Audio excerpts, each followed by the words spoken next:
वैद्यराज कुबेर भाई पटेल, ओके वो भी आयुर्वेद के वैद्य थे। ये मैं थर्ड जनरेशन हूँ और ये कहानी शुरू हुई 1931 से, आज़ादी से पहले। एक छोटा सा गांव ओके। जिनका नाम और जिनके बारे में हमें हमारी गुजरात के पाठ्य पुस्तकों में भी पढ़ाया जाता था। जो सबसे अच्छे राजवी बने या रहे वो थे श्रीमंत सयाजीराव गायकवाड़ सर।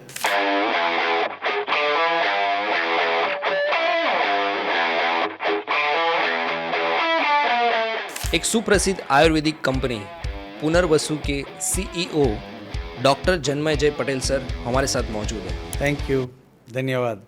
जिनके बारे में अगर मैं बात करूं तो वो 1992 से कंसल्टिंग आयुर्वेदिक फिजिशियन है और साथ साथ आयुर्वेदिक प्रोडक्ट के मैन्युफैक्चरर भी है। तो सर सबसे पहले ये बताइए कि 1931 से ये जो लेगेसी चल रही है पुनर्वसु की, तो वो वक्त कैसा था और आपको ये आयुर्वेद में प्रेरणा किससे मिली?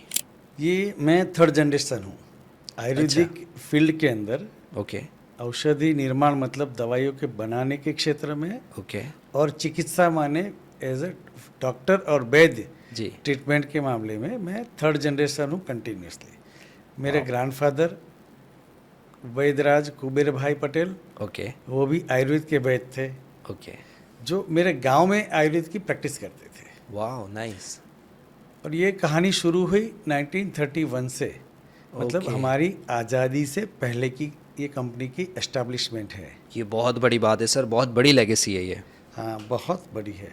और मुझे तो ये खुशी होती है कि उस जमाने में ऐसे राजा भी हुआ करते थे जो जी। कि प्रजा के हित में काफ़ी कुछ चीज़ें ध्यान में रख के उसके अकॉर्डिंगली कार्य किया करते थे। That's very nice. हमारा गांव था उस वक्त बड़ौदा स्टेट के अंडर में, ओके एक छोटा सा गांव। जी आप सोचिए 1931 में जहाँ पे मुश्किल से गांव की आबादी होगी 300-400 लोग। हाँ, बहुत कम बहुत होगी, कम राइट, होती थी। बहुत कम होती। पूरे देश की आबादी उस वक्त शायद 20-22-25 करोड़ की जी थी, जी ज़्यादा जी तो थी नहीं। Yes yes yes. तो बड़ौदा स्टेट के जो सबसे अच्छे राजवी बने ओके। या रहे वो थे श्रीमंत सयाजीराव गायकवाड़ सर, ओके जिनका नाम और जिनके बारे में हमें हमारे गुजरात के पाठ्य पुस्तकों में भी पढ़ाया जाता था। जब जी, हम जी, पढ़ते जी। थे उस वक्त था, आज Yes, की तारीख yes, में yes. मुझे नहीं पता क्या मामला है। Right right right. वो प्रजावत्सल थे। जी। उन्होंने काफ़ी क्रांतिकारी स्टेप्स लिए थे अपने राज्य में प्रजा को जी सुकून पहुंचाने के लिए। जैसे ट्रेन नेटवर्क उन्होंने उस वक्त अपने राज्य में किया था, Right. काफ़ी कुछ किया था। जी तो एक अच्छे दिन अच्छी सुबह को उन्होंने मेरे दादाजी, जो कि आयुर्वेदिक फिजिशियन थे, वैद्य थे, जी। चिकित्सा करते थे और अपने लिए दवाइयाँ कुछ बनाते थे। खुद बनाते थे वो? हाँ, दैट्स नाइस। तब उन्होंने उनको अपने बड़ौदा स्टेट के दरबार में बुलाया। वाओ, ये तो बहुत बड़ी बात है सर। बहुत बड़ी बात है। वो ज़माना भी ऐसा था कि सारे वैद्य लोग ज़्यादातर दवाइयाँ खुद बनाते थे। हाँ आयुर्वेद की परंपरा रही कि वैद्य अपने घर के पीछे, उस वक्त तो जंगली जंगल था, आप जंगली सोचिए जंगल, 5-7 हज़ार 10 हज़ार साल पहले या काफ़ी कुछ ग्रीनरी थी, वेजिटेशन ज़्यादा था। जी उस जमाने में वैद्य क्या करते थे, आप दवाई लेने जाते थे तो अपने घर के पीछे पूरा हरा भरा जो ग्रीन वेजिटेशन है उसमें से ही सिलेक्ट करके हर्ब्स लाते थे और आपको उसी हर्ब से दवाई बना के, वनौषधियाँ ला के दवाई बना के आपको दवाई के रूप में, औषध के रूप में दिया करते थे।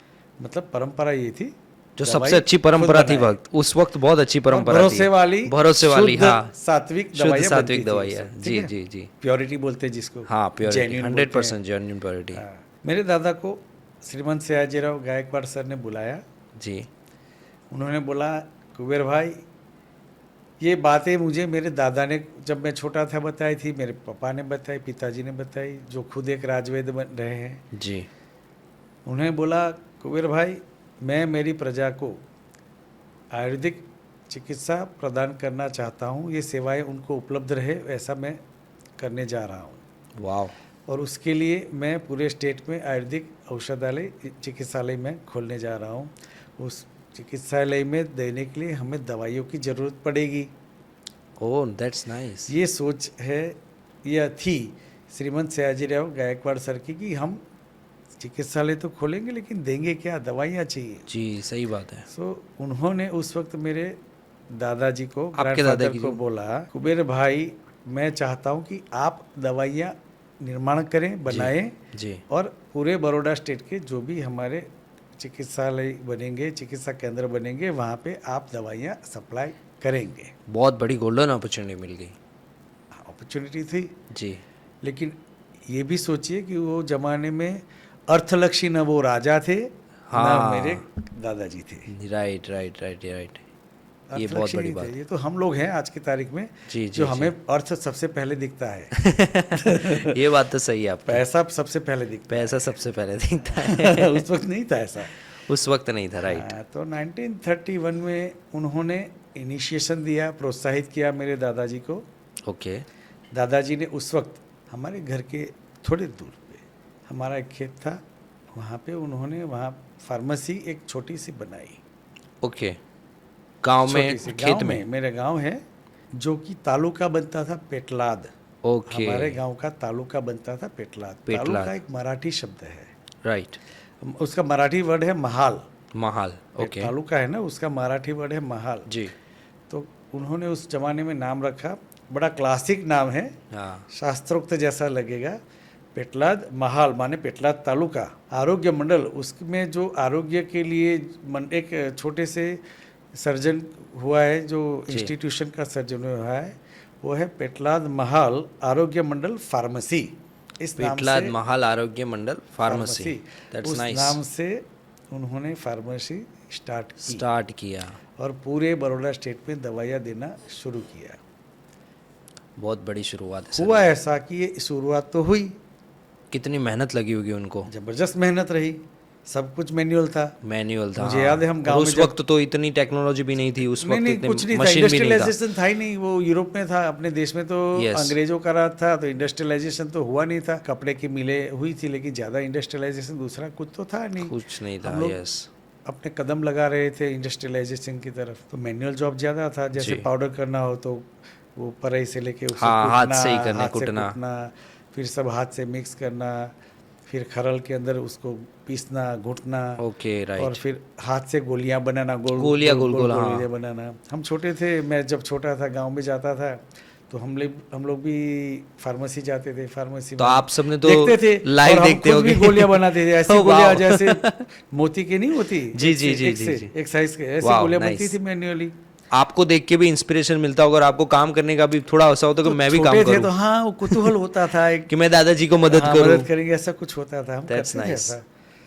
तो 1931 के बाद जैसे जैसे दादाजी ने काम शुरू किया, जी फिर दूसरे स्टेट में, जैसे सौराष्ट्र उस वक्त था, काफ़ी स्टेट्स में बटा हुआ, और गुजरात के दूसरे प्रदेशों में जहाँ जहाँ भी लोग आयुर्वेदिक की प्रैक्टिस करते थे, जी। वैदराज करते थे, जी जी, जो कि खुद बनाते थे दवाइयाँ। खुद बनाते थे। उन लोगों को भी पता चला कि अरे ऐसी एक फार्मेसी बनी है जो जी। कि हमें लोगों को दवाइयाँ देते हैं। तो उन्होंने भी इंटरेस्ट लेना शुरू किया। तो फिर हम आज़ाद हुए, धीरे धीरे ट्रांसपोर्टेशन यस, बढ़ा, ट्रांसपोर्टेशन बढ़ा। कम्यूट बढ़ा हमारा। जी, तो धीरे धीरे करके पूरे गुजरात में ज़्यादातर वैद्यों को हमारी दवाइयाँ सप्लाई उस जमाने में होती थी। और फिर वहां से काम शुरू हो गया आपका सप्लाई दैट का। Was the beginning. Okay. लेकिन सारा था वो मैनुअल था, मैनुअल था, राइट। ज़्यादातर। जब मैं जाता था तो मैंने ये हाथ वाला भी देखा था, और जी।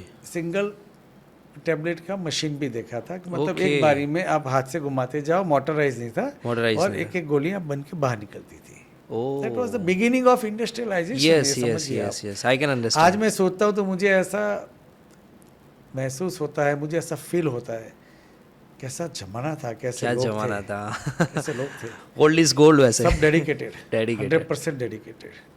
मेहनती बहुत थे क्योंकि तब टेक्नोलॉजी नहीं थी, नहीं, टेक्नोलॉजी थी और मेहनत की इच्छा भी थी। इच्छा भी थी, यस।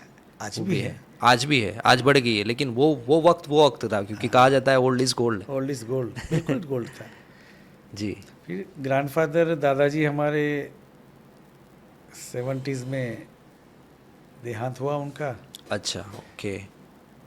तो इंटरेस्टिंग बात है कि मेरे पापा है, पिताजी, वो राजवैद्य हीरूभाई पटेल, ओके वो 60s में आयुर्वेद में, जब गुजरात आयुर्वेद यूनिवर्सिटी की स्थापना हुई, ओके और एमडी पोस्ट ओह। ग्रेजुएशन माने एमडी डॉक्टर ऑफ मेडिसिन, वो कोर्स वहाँ पे जब शुरू हुआ तो उसकी फर्स्ट बैच में वो एनरोल हुए जो जी। शुरुआती दौर था, शुरुआत के दौर में। तो वो भी आयुर्वेद में आए थे। Oh nice. परंपरा चली परंपरा हमारी, चली ना, लेगेसी। वो भी आयुर्वेद में आए। और उसके बाद वो नडियाद में, जो कि अहमदाबाद से नज़दीक है, अहमदाबाद और बड़ौदा के बीच है, हमारा एक छोटा सा अच्छा हाँ। सुंदर सा शहर नडियाद। नडियाद, ओके। वहाँ पे वो आयुर्वेदिक कॉलेज में as a lecturer join okay. हुए। अच्छा। उन्होंने अपनी पुनर्वसु आयुर्वेद हॉस्पिटल वहाँ पे खोली। ओह इंडोर नाइस। पेशेंट्स थे उस वक्त जब सब रखते थे वो। उनका अपना एक क्लिनिक भी था, पुनर्वसु क्लिनिक।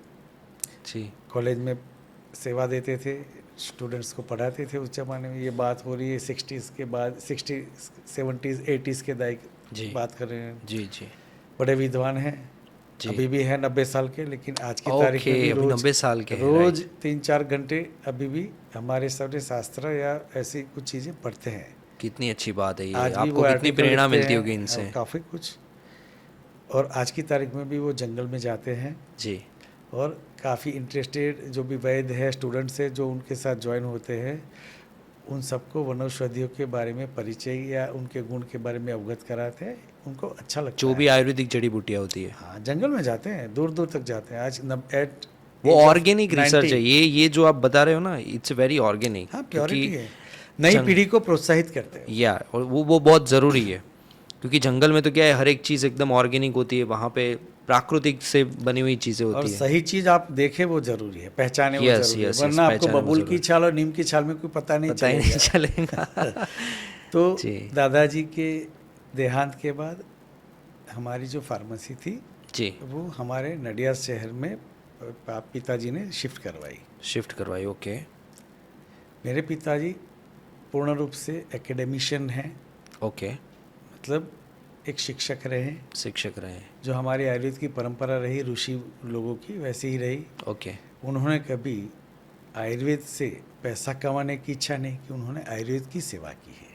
वाह, ये बहुत बड़ी बात बताई सर आपने। क्योंकि आज के ज़माने में सेवा भावी होना भी बहुत बड़ी बात होती है। और मुझे प्राउड है जी। कि हमारी गुजरात आयुर्वेद यूनिवर्सिटी जी। जिन्होंने बनाई, डॉक्टर प्राणजीवन मेहता, ओके।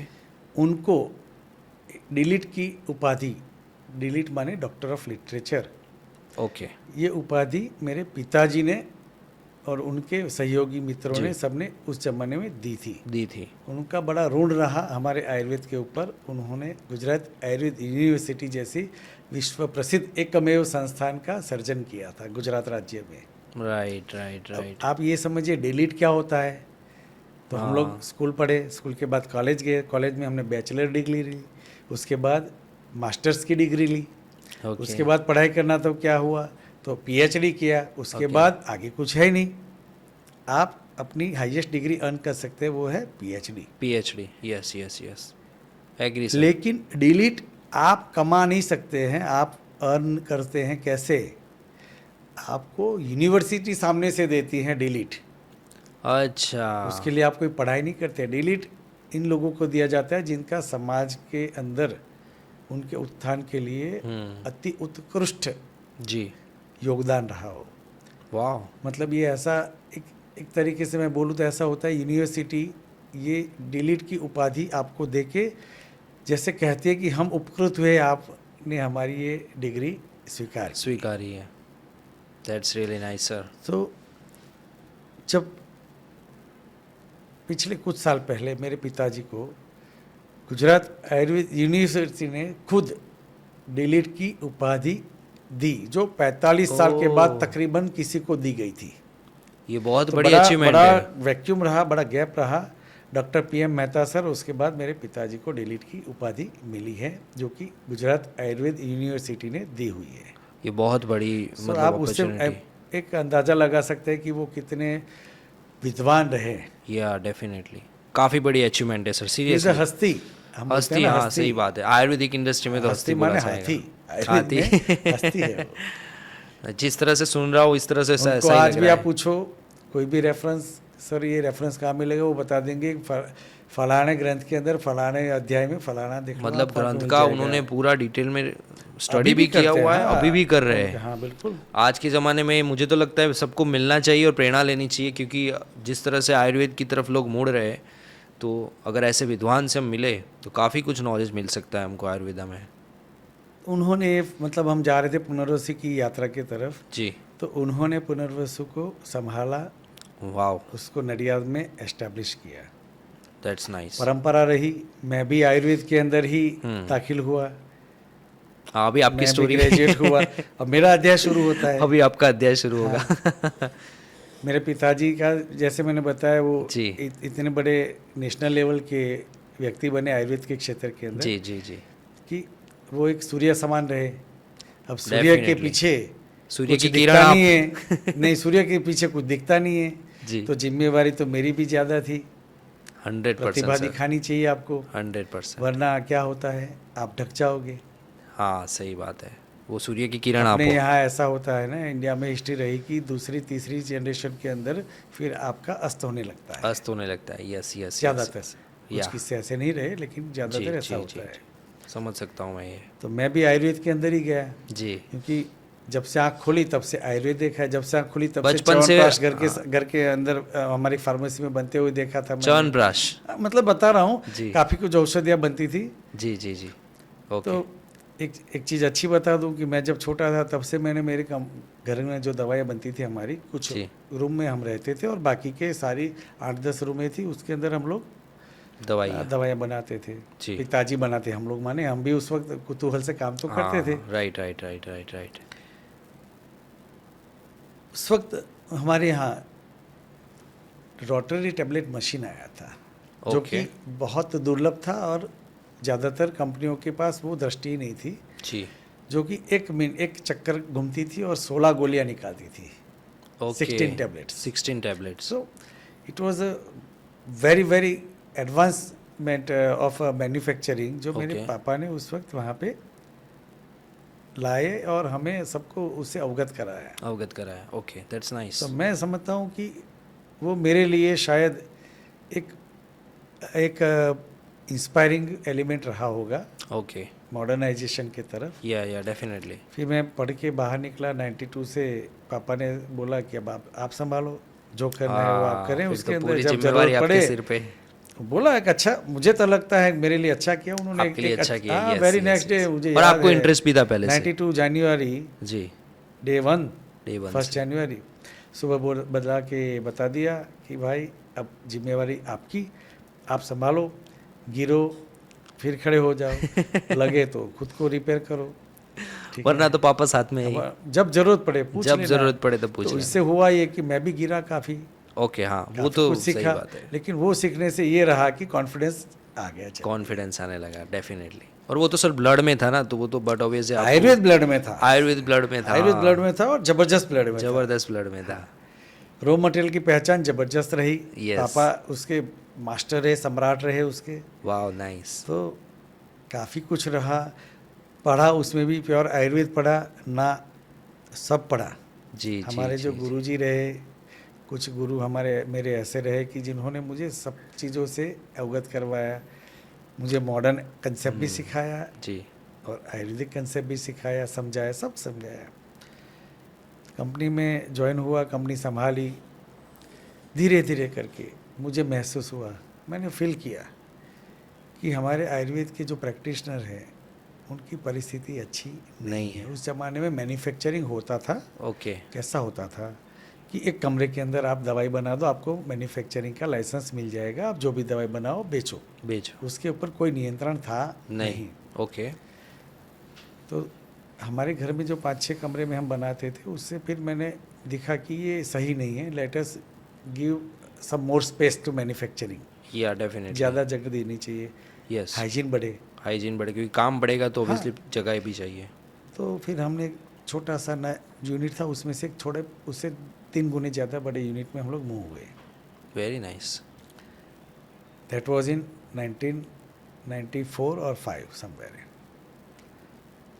उस वक्त फिर मैंने ये भी देखा कि हमारे जो आयुर्वेदिक प्रैक्टिशनर्स थे, उनको दवाइयों की बड़ी किल्लत होती थी, बड़ी मुश्किल होती थी। ओके। तो वो लोग क्या करते थे, रिटेल शॉप में जाते थे और वहाँ से अपनी छोटी छोटी डिब्बियाँ लेके आते थे, और वो MRP से कुछ डिस्काउंट में मिलती थी, और बेचारे वो लेके जाते थे और वहाँ से डिब्बिया में से डिस्पेंसिंग करते थे। जी। आयुर्वेद समझिए प्रैक्टिस था डिस्पेंसिंग का। आज की तारीख में भी आयुर्वेद में प्रिस्क्रिप्शन कम होता है, डिस्पेंसिंग ज़्यादा होता है। या डिस्पेंसिंग माने डेफिनेटली। आप आयुर्वेदिक डॉक्टर के पास जाए, जी। वो आपको चेक करे, डायग्नोस करे और उसके बाद दवाइयाँ वो अपने खुद के क्लिनिक से देंगे, नाइस। डिस्पेंस करेंगे। Okay, got it. Right? वहाँ पे भी सप्लाई कस्टमाइज होती होता है, पेशेंट टू Customize पेशेंट होता है। वेरिएबल होता है ये। तो मुझे ऐसा लगा कि मुझे हमारे वैद्यों के लिए कुछ करना चाहिए। Wow, nice. उस वक्त मैंने सबसे पहले गुजरात में डिज़ाइन किया एक स्ट्रक्चर जो कि सिर्फ और सिर्फ आयुर्वेदिक प्रैक्टिशनर्स को ही फ़ायदा करता था। ओके। तो वो स्ट्रक्चर था बड़े पैक में देना, बड़े पैक में दवाइयाँ पैक करके अपने Okay. आयुर्वेदिक फिजिशियंस को सप्लाई करना, ओके। ताकि उनको वो काफ़ी सस्ते रेट में मिले और बेस्ट क्वालिटी। मेरा मोटो ही पुनर्वसु में यही रहा कि हम सबसे बेस्ट क्वालिटी का Yes, material yes, yes, yes. और मोस्ट अफोर्डेबल रेट में हम प्रोवाइड करेंगे। जो कर भी रहे हो, अभी भी कर रहे हैं, लेकिन that was the motto that was the motto. And yes, that was thriving us. और वही लक्ष्य आपको यहाँ तक लाया है। वो हमें थ्राइव करके लाया, वो उसने ही हमें गति दी। गति दी। Right, right, right. हमने वो स्टार्ट किया, जी। That was in 1994। मैं समझता हूँ वो मेरा विजनरी स्टेप रहा विजनरी। कि यस। हमारे सारे वैद्य लोग हैं वो उसके लिए उससे काफ़ी संतुष्ट हुए, उनको कुछ पैसा भी देखने को मिला। नाइस। वरना वैद्य तो ऐसे ही थे, अकिंचन जैसे थे बेचारे, जी, जी, जी। पैसा कुछ कमा नहीं रहे थे उस वक्त। मुझे जहाँ तक मुझे याद है 94 तक काफ़ी कम लोग ऐसे थे वैद्य लोग जो कि न्यूज़पेपर में आर्टिकल्स वगैरह लिखते थे और जी। पेशेंट्स आते थे उसे, बाकी दूसरों के पास इतनी नहीं थी। नहीं थी। राइट। आयुर्वेद की एक्सेप्टेंस थी, लेकिन लोगों के अंदर अच्छी दवाई मिले, रिजल्ट्स मिले, तब श्रद्धा बढ़े। तरफ श्रद्धा बनेगी। सही बात है, डेफिनेटली।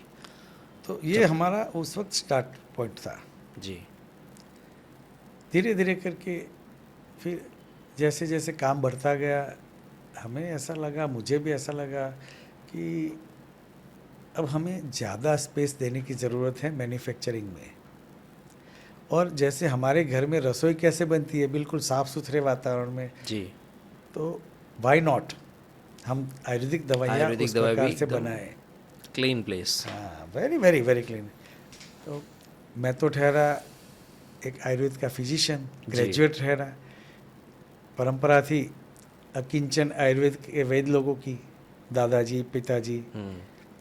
तो कॉरपोरेट कल्चर या कंपनी कल्चर तो हमारे पास कभी रहा ही नहीं, समझ गया। राइट। ये दृष्टिकोण था ही नहीं।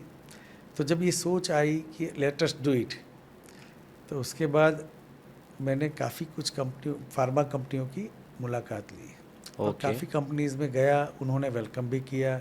जो भी प्रश्न थे, बहुत प्रश्न थे मन में, उसका उत्तर मिला, उनसे सॉल्यूशन मिला। एक प्रोजेक्ट रिपोर्ट बनाया, फिर एक बड़ी जगह ली हमने जी। और वहाँ पे वो प्रोजेक्ट रिपोर्ट के हिसाब से हमने हमारी खुद एक कंपनी की डिज़ाइन की जिसका नाम है पुनर्वसु। और उसका मैंने उस वक्त देखा कि कंपनी को पहचान कैसे मिलेगी, तो उसकी Okay. ब्रांड से मिलेगी। उसकी ब्रांड से मिलेगी 100%। तो हमने हमारी ब्रांड की जो तय की वो था पुनर्वसु। Wow, nice. हाँ, पुनर्वसु हमारे ऋषि रहे, आयुर्वेद के जो मूल ऋषि रहे उनका नाम था पुनर्वसु। अच्छा, ये मेन बात बताई अभी आपने। हाँ। पुनर्वसु ऋषि का नाम था। भगवान से जी, जी, जी, जो जी। ज्ञान मनुष्यों को मिला वो अच्छा। पहले ऋषि थे पुनर्वसु ऋषि। Wow, this Punarvasu is Atreya nice. उनका नाम था। तो मैंने उनकी उन्हीं का प्रेरणा नाम से लिया आपको- पुनर्वसु, और जो कि मेरे बड़े भैया का भी वही नाम है। वाओ, दिस इज ठीक वंडरफुल। है, मतलब वो आपने हमने आयुर्वेदा अडॉप्ट किया, मैंने अडॉप्ट किया वो चीज़ को। बहुत अच्छी बात, वो दिख रहा है सर। आयुर्वेदा को आपने पूरी तरह से प्राचीन काल से जो उनकी विधि चल रही है, जो उसका नॉलेज है, उसको कनेक्ट करके आपने नाम भी रखा और उस लेगेसी को कंटिन्यू भी कर रहे हो, तो 100% आगे सक्सेस बहुत अच्छी मिलने वाली है। तो हम चलते हैं। अभी हमने नया प्लांट बनाया, जी, लिया जी। तो नहीं, बनाया, डिज़ाइन किया। और गुजरात के food and drug administration department है, जी। वहाँ से मुझे बहुत सहयोग मिला। उस वक्त जो हमारे जॉइंट कमिश्नर साहब थे, उन्होंने अपने डिपार्टमेंट में बताया था, मुझे बाद में पता चला जी। कि ये लड़का, मैं तो यंग था उस ज़माने, बहुत यंग था, ये लड़का बहुत अच्छा करने जा रहा है, तो हमें उसको सहयोग देना है। Wow, nice. जहाँ पे वो रुके उसको एक्सप्लेनेशन दो, सपोर्ट दो और उसको सुधाराओ। सुधारा। वो खुद आए थे एक बार हमारे प्लांट जब बन रहा था तब मुलाकात में, और वो ज़माना कैसा था कि एक रूम में लाइसेंस मिलता था। ओके। वहाँ पे उस वक्त मैं 8,000 स्क्वायर फुट का एक मैन्युफैक्चरिंग प्लांट बनाने जा रहा था, बहुत बड़ा बनाने जा रहा था। उन्होंने काफ़ी कुछ सुझाव दिए और उस सुझाव को हमने एक्सेप्ट भी किया और उसको जी। इम्प्लीमेंट किया और वो मुझे काफ़ी फ़ायदे वाला रहा। हमारे फ्यूचर डेवलपमेंट में वो ज़माने में जो चेंज किया था वो काफ़ी उपयोगी रहा। वो शुरुआत की एक मॉडर्न टेक्नोलॉजी, मॉडर्न कंसेप्ट से, आधुनिक दृष्टिकोण से दवाइयाँ बनाने की। ओके। लेकिन बेस में जो हमारा नींव है, पाया है हमारा, उसमें हमने रखा है आयुर्वेद के मूलभूत सिद्धांतों को जी। उसी रूप से इम्प्लीमेंट करना। हमने मशीनरीज इम्प्लीमेंट ली, उसमें मोल्डिंग किया हमारी मैन्युफैक्चरिंग में, ओके। लेकिन पाए जो बेसिक प्रिंसिपल्स है उसको हमने कभी नहीं छोड़ा। वो बहुत ज़रूरी है आयुर्वेदा में, क्योंकि आयुर्वेदा मैंने सुना है कि रूट में जितना रूट से आयुर्वेदी रूट से ही हील करता है कोई भी बिल्कुल। चीज़ को, आयुर्वेद का कंसेप्ट है ऊपर ऊपर से नहीं पर चिकित्सा। रूट में जाके वो चिकित्सा। हील करता है और उसको क्लियर करता मूल है। से उसको चिकित्सा करना। कोई भी बीमारी है तो वो एकदम मूड से ही निकालता है आयुर्वेदा। हाँ। That's wonderful sir. 1931 में जब आपकी कंपनी शुरू हुई पुनर्वसु, तब लोग आयुर्वेद को कैसे देखते थे और अभी आयुर्वेद को कैसे देखते हैं? देखिए 1931 माने मेरे बर्थ से पहले की बात है, जन्म से Yes. पहले की बात है। जी। तो जो चीज़ मैंने सुनी हुई वैसे, और जो मैंने खुद आयुर्वेद के अंदर प्रवेश किया, आयुर्वेद जी। क्षेत्र के अंदर, उसके बाद जो समझा है, आयुर्वेद हमेशा से लोगों की पहली पसंद रही। हाँ अपने सही। इंडियन सिस्टम ऑफ मेडिसिन है वो, जी ISM बोलते हैं। ISM, yes. आयुर्वेद माने science of life. Science of life, yes, this is really true. हम यहाँ पे किसी भेदभाव की बात नहीं करते हैं, जी। किसी डिस्क्रिमिनेशन की बात नहीं करते, जी। लेकिन भारत देश का मूलभूत हम्म, जो चिकित्सा संस्थान रहा वो रहा आयुर्वेद। आयुर्वेद। संस्थान तो नहीं बोलते, चिकित्सा की जो हमारे पास पद्धति रही वो आयुर्वेद की रही, बरोबर। जी। तो लोगों के मन में एक्सेप्टेंस था, स्वीकृति थी, तभी जाके वो जब से उत्पत्ति हुई 5,000, 7,000, 10,000 साल पहले, जी जी आज की तारीख में भी वो यथावत या थोड़ा हानि हुई है उसको, लेकिन अभी भी ज्ञान जीवित है। जीवित है। और मैं हमारे देख रहा हूँ देश लोग का बोल रहे हैं। 1,000 साल का जो डार्क एज रहा, जी। उसमें भी सर्वाइवल रहा अच्छा, आयुर्वेद ओके। बच्चा। तो आयुर्वेद मतलब बच्चा लोगों को तो पसंद है ही है। है ही है, 100%। और आज की बात करें तो पोस्ट कोविड जी जी। आयुर्वेद गजब रूप से प्रचलित हुआ है, बहुत प्रचलित हुआ है। गजब। हर घर में आपको तकरीबन आयुर्वेद का कुछ न कुछ उपयोग कुछ होता न हुआ कुछ मिलेगा, दिखेगा, हाँ। कुछ न कुछ प्रकार से। मैं दवाई अकेले की बात नहीं करता हूँ। जी, जी, आयुर्वेद दवाई नहीं है, आयुर्वेद एक जीवन शैली है। जीवन शैली है, यस यस। पहले जीवन शैली है और उसके साथ में दवाई है। बहुत सही बात बताई सर। तो आयुर्वेद जैसे जो आपने पूछा, उसका उत्तर यह है कि लोगों के लिए और लोगों के अंदर उसके लिए जबरदस्त स्वीकृति है। Very nice sir. इतने सालों में पुनर्वसु के पीछे का मेन रीज़न क्या रहा है? जैसे मैंने आपको पहले बताया, हमारी कंपनी पुनर्वसु की शुरुआत ही लोगों की सेवाई के लिए हुई थी, या सेवाओं हाँ, के आपने लिए बताया ही था। हुई थी। Yes yes yes yes. Base में कौन है, हमारे पाये में कौन है? मेरे दादाजी है, आपके मेरे दादाजी पिताजी है, है, आपके पिताजी, और अभी आप हो। राइट, मैं हूँ। जी। तो सेवा की परंपरा वहीं से आई और शुद्ध आयुर्वेद देना ही हमारा मकसद है। मकसद है। हमारा मोटो वही है, प्योर जेन्युइन औषधियाँ ही लोगों को मिले और उसमें हम हमसे जो होता है वो योगदान दें, दे, जिससे उनका सेहत भी अच्छा यही रहे। हमारा मोटो है और कुछ नहीं। वाओ, दिस इज और नाइस सर। हाँ, जब मैं पढ़ता था कॉलेज में जी तो फर्स्ट ईयर में हमें पढ़ाते थे मनुष्य जीवन का प्रयोजन क्या है। जी। हम मनुष्य बने, हमारे जीवन में प्रयोजन होना चाहिए ना, हेतु होना चाहिए। ये क्या तो होना हेतु है? चाहिए, यस यस यस। तो बोले 4 प्रयोजन है, 4 हेतु है, धर्म, अर्थ, काम और मोक्ष। सही बात बताई आपने एकदम। 4 तबक्के हैं हमारे, 4 मोटिव हैं। यस। तो पहले बोले धर्म। धर्म का मतलब जो हम समझे आयुर्वेद में हमें जो बताया गया है, धर्म माने आपकी स्किल, आप जो आपकी पढ़े हैं, आपकी जो क्षमता है, आपकी जी। जो कैपेसिटी है, वो उस फील्ड में आप परफॉर्म करें, परफॉर्म करें, वो यस। होता है आपका धर्म। धर्म होता है, यस। दूसरा स्टेप आया, प्रयोजन आया, अर्थ। अर्थ। तो बोले कि आपने धर्म का पालन किया है तो आपको अर्थ मिलेगा ही मिलेगा। Wow, this nice. सही बात है। तीसरा प्रयोजन बताया, काम। काम। आपने धर्म का पालन किया, आपने अर्थ कमाया, अर्थ कमाया। तो बोले उस अर्थ से आप अपनी सुख सुविधा का उपभोग करो। जी काम माने जो भी आपको सुख सुविधा लगे वो करो, डिबेट नहीं करते उसके ऊपर, जो मोटा मोटा है मैं बता रहा हूँ। सही बात है सर। और वो कब तक करो, जब तक आपका मोक्ष हो जाए, वो चौथा मोक्ष हो प्रयोजन जाए। हो गया आपका। तो मेरा धर्म है शुद्ध आयुर्वेदिक दवाइयाँ बनाना, जी, अर्थ तो आएगा ही आएगा। अर्थ का आएगा ही। फर्क इतना है कि पहले अर्थ का उतना महत्व नहीं था, वो जमाना अलग था। आज की तारीख में अर्थ ज़्यादा महत्वपूर्ण हो गया, क्योंकि हम आज की तारीख में इंडस्ट्रियलाइज हो गए हैं। Industry, yes yes yes, definitely sir. जी जी तो ये हमारा, मैं समझता हूँ आपको, आपने जो प्रश्न पूछा उसका जवाब आ गया बहुत है। जवाब, इंस्पिरेशन, एक तो बहुत इंस्पायर्ड आंसर मिला मुझे, सुनते ही रहे ऐसा लग रहा है सर। क्योंकि आपने जो ये 4 बात बताई ना, ये कहीं ना कहीं पहले दादाजी से सुनते थे ये वो, अभी आपसे सुनने को मिल रहा है, तो वो क्या पिंचअप हो रहा है कि नहीं भाई, इस चीज़ से हमें आगे बढ़ना चाहिए। ओके सर, मैं ये जानना चाहता हूँ कि डिजिटल के इस ज़माने में लोग आयुर्वेद को कैसे एक्सेप्ट कर रहे हैं? जैसे मैंने आपको पहले बताया, पोस्ट कोविड जो जी। जमाना आया, 2020 के बाद की बात कर रहा हूँ। Yes yes yes. राइट, उसमें आयुर्वेद का इतना प्रचलन हुआ, लोगों की इतनी श्रद्धा बढ़ी कि फॉलोअर्स तो बढ़ गए, फॉलोअर्स बढ़ गए, यस डेफिनेटली। लेकिन फर्क क्या आया, काफ़ी लोगों ने उसको महसूस भी किया और अकॉर्डिंगली अब इंडस्ट्रीज ने उसके मुताबिक चेंज भी किए। चेंज भी किया, काफ़ी लोग yes। नहीं भी कर पा रहे हैं, लेकिन काफ़ी लोगों ने किया। जैसे अब हमारे पास आज की तारीख में सबसे बड़ा हथियार क्या है? इन्फॉर्मेशन। Yes। इन्फॉर्मेशन कैसे मिलता है? तो एक ज़माना था जब हम डेस्कटॉप पे काम करते थे, वो Desktop पे काम इन्फॉर्मेशन करते, का yes। काम था। या फिर तो बोले आज की तारीख में मोबाइल आया, मोबाइल आया, सबसे मोबाइल सबसे पावरफुल। पावरफुल हथियार रहा, शस्त्र रहा। तो डिजिटल जमाना आ गया। डिजिटल जमाने में आयुर्वेद के अंदर इतना परिवर्तन आ गया कि काफ़ी कुछ इन्फॉर्मेशन, माहिती आपको मिलने लगी, सब अवेयर होने लगे, ऑनलाइन मिलने लगा। ऑनलाइन अवेयर होने। हाँ, मैं भी सर कभी कुछ कभी, सही भी है, जी, ज़्यादातर सही है, ज़्यादातर सही कुछ है। गलत भी आ रहा जी है। जी जी। लेकिन वो इंडस्ट्री का एक ट्रेंड है, हर जगह पे होता है, हर जगह ऐसा पे होता है। ऐसा होता है। मैं भी जैसे इंस्टा रील में देखता हूँ तो मुझे कई काफ़ी आयुर्वेदिक चीज़ें। कई तो टिप्स फर्क ये है कि लोगों ने इसको काफ़ी एक्सेप्ट किया है एक्सेप्ट किया और है, सही उसका बात है। ब्रॉड स्प्रेड हुआ है, मतलब काफ़ी जी। व्यापक रूप से उसका विस्तरण हुआ है। 100%। और जैसे आप देखते हैं कि हम लोग आज पॉडकास्ट में आज बात कर रहे हैं, ये काफ़ी लोगों के पास पहुंचेगा, हाँ, हो सकता है, 100% राइट, अवेयर होगा। और हम कब से पुनर्वसु जैसे बात करूं पर्टिकुलरली, वो काफ़ी सालों से, कोविड के वक्त से वो भी डिजिटल युग के अंदर आ गया, जी 100% वो भी ऑनलाइन हो गया। ऑनलाइन हो गया। हम प्रयत्न करते हैं कि काफ़ी कुछ चीज़ें लोगों के पास पहुँचे, हमारी जी, काफ़ी दवाइयाँ पहुँचे।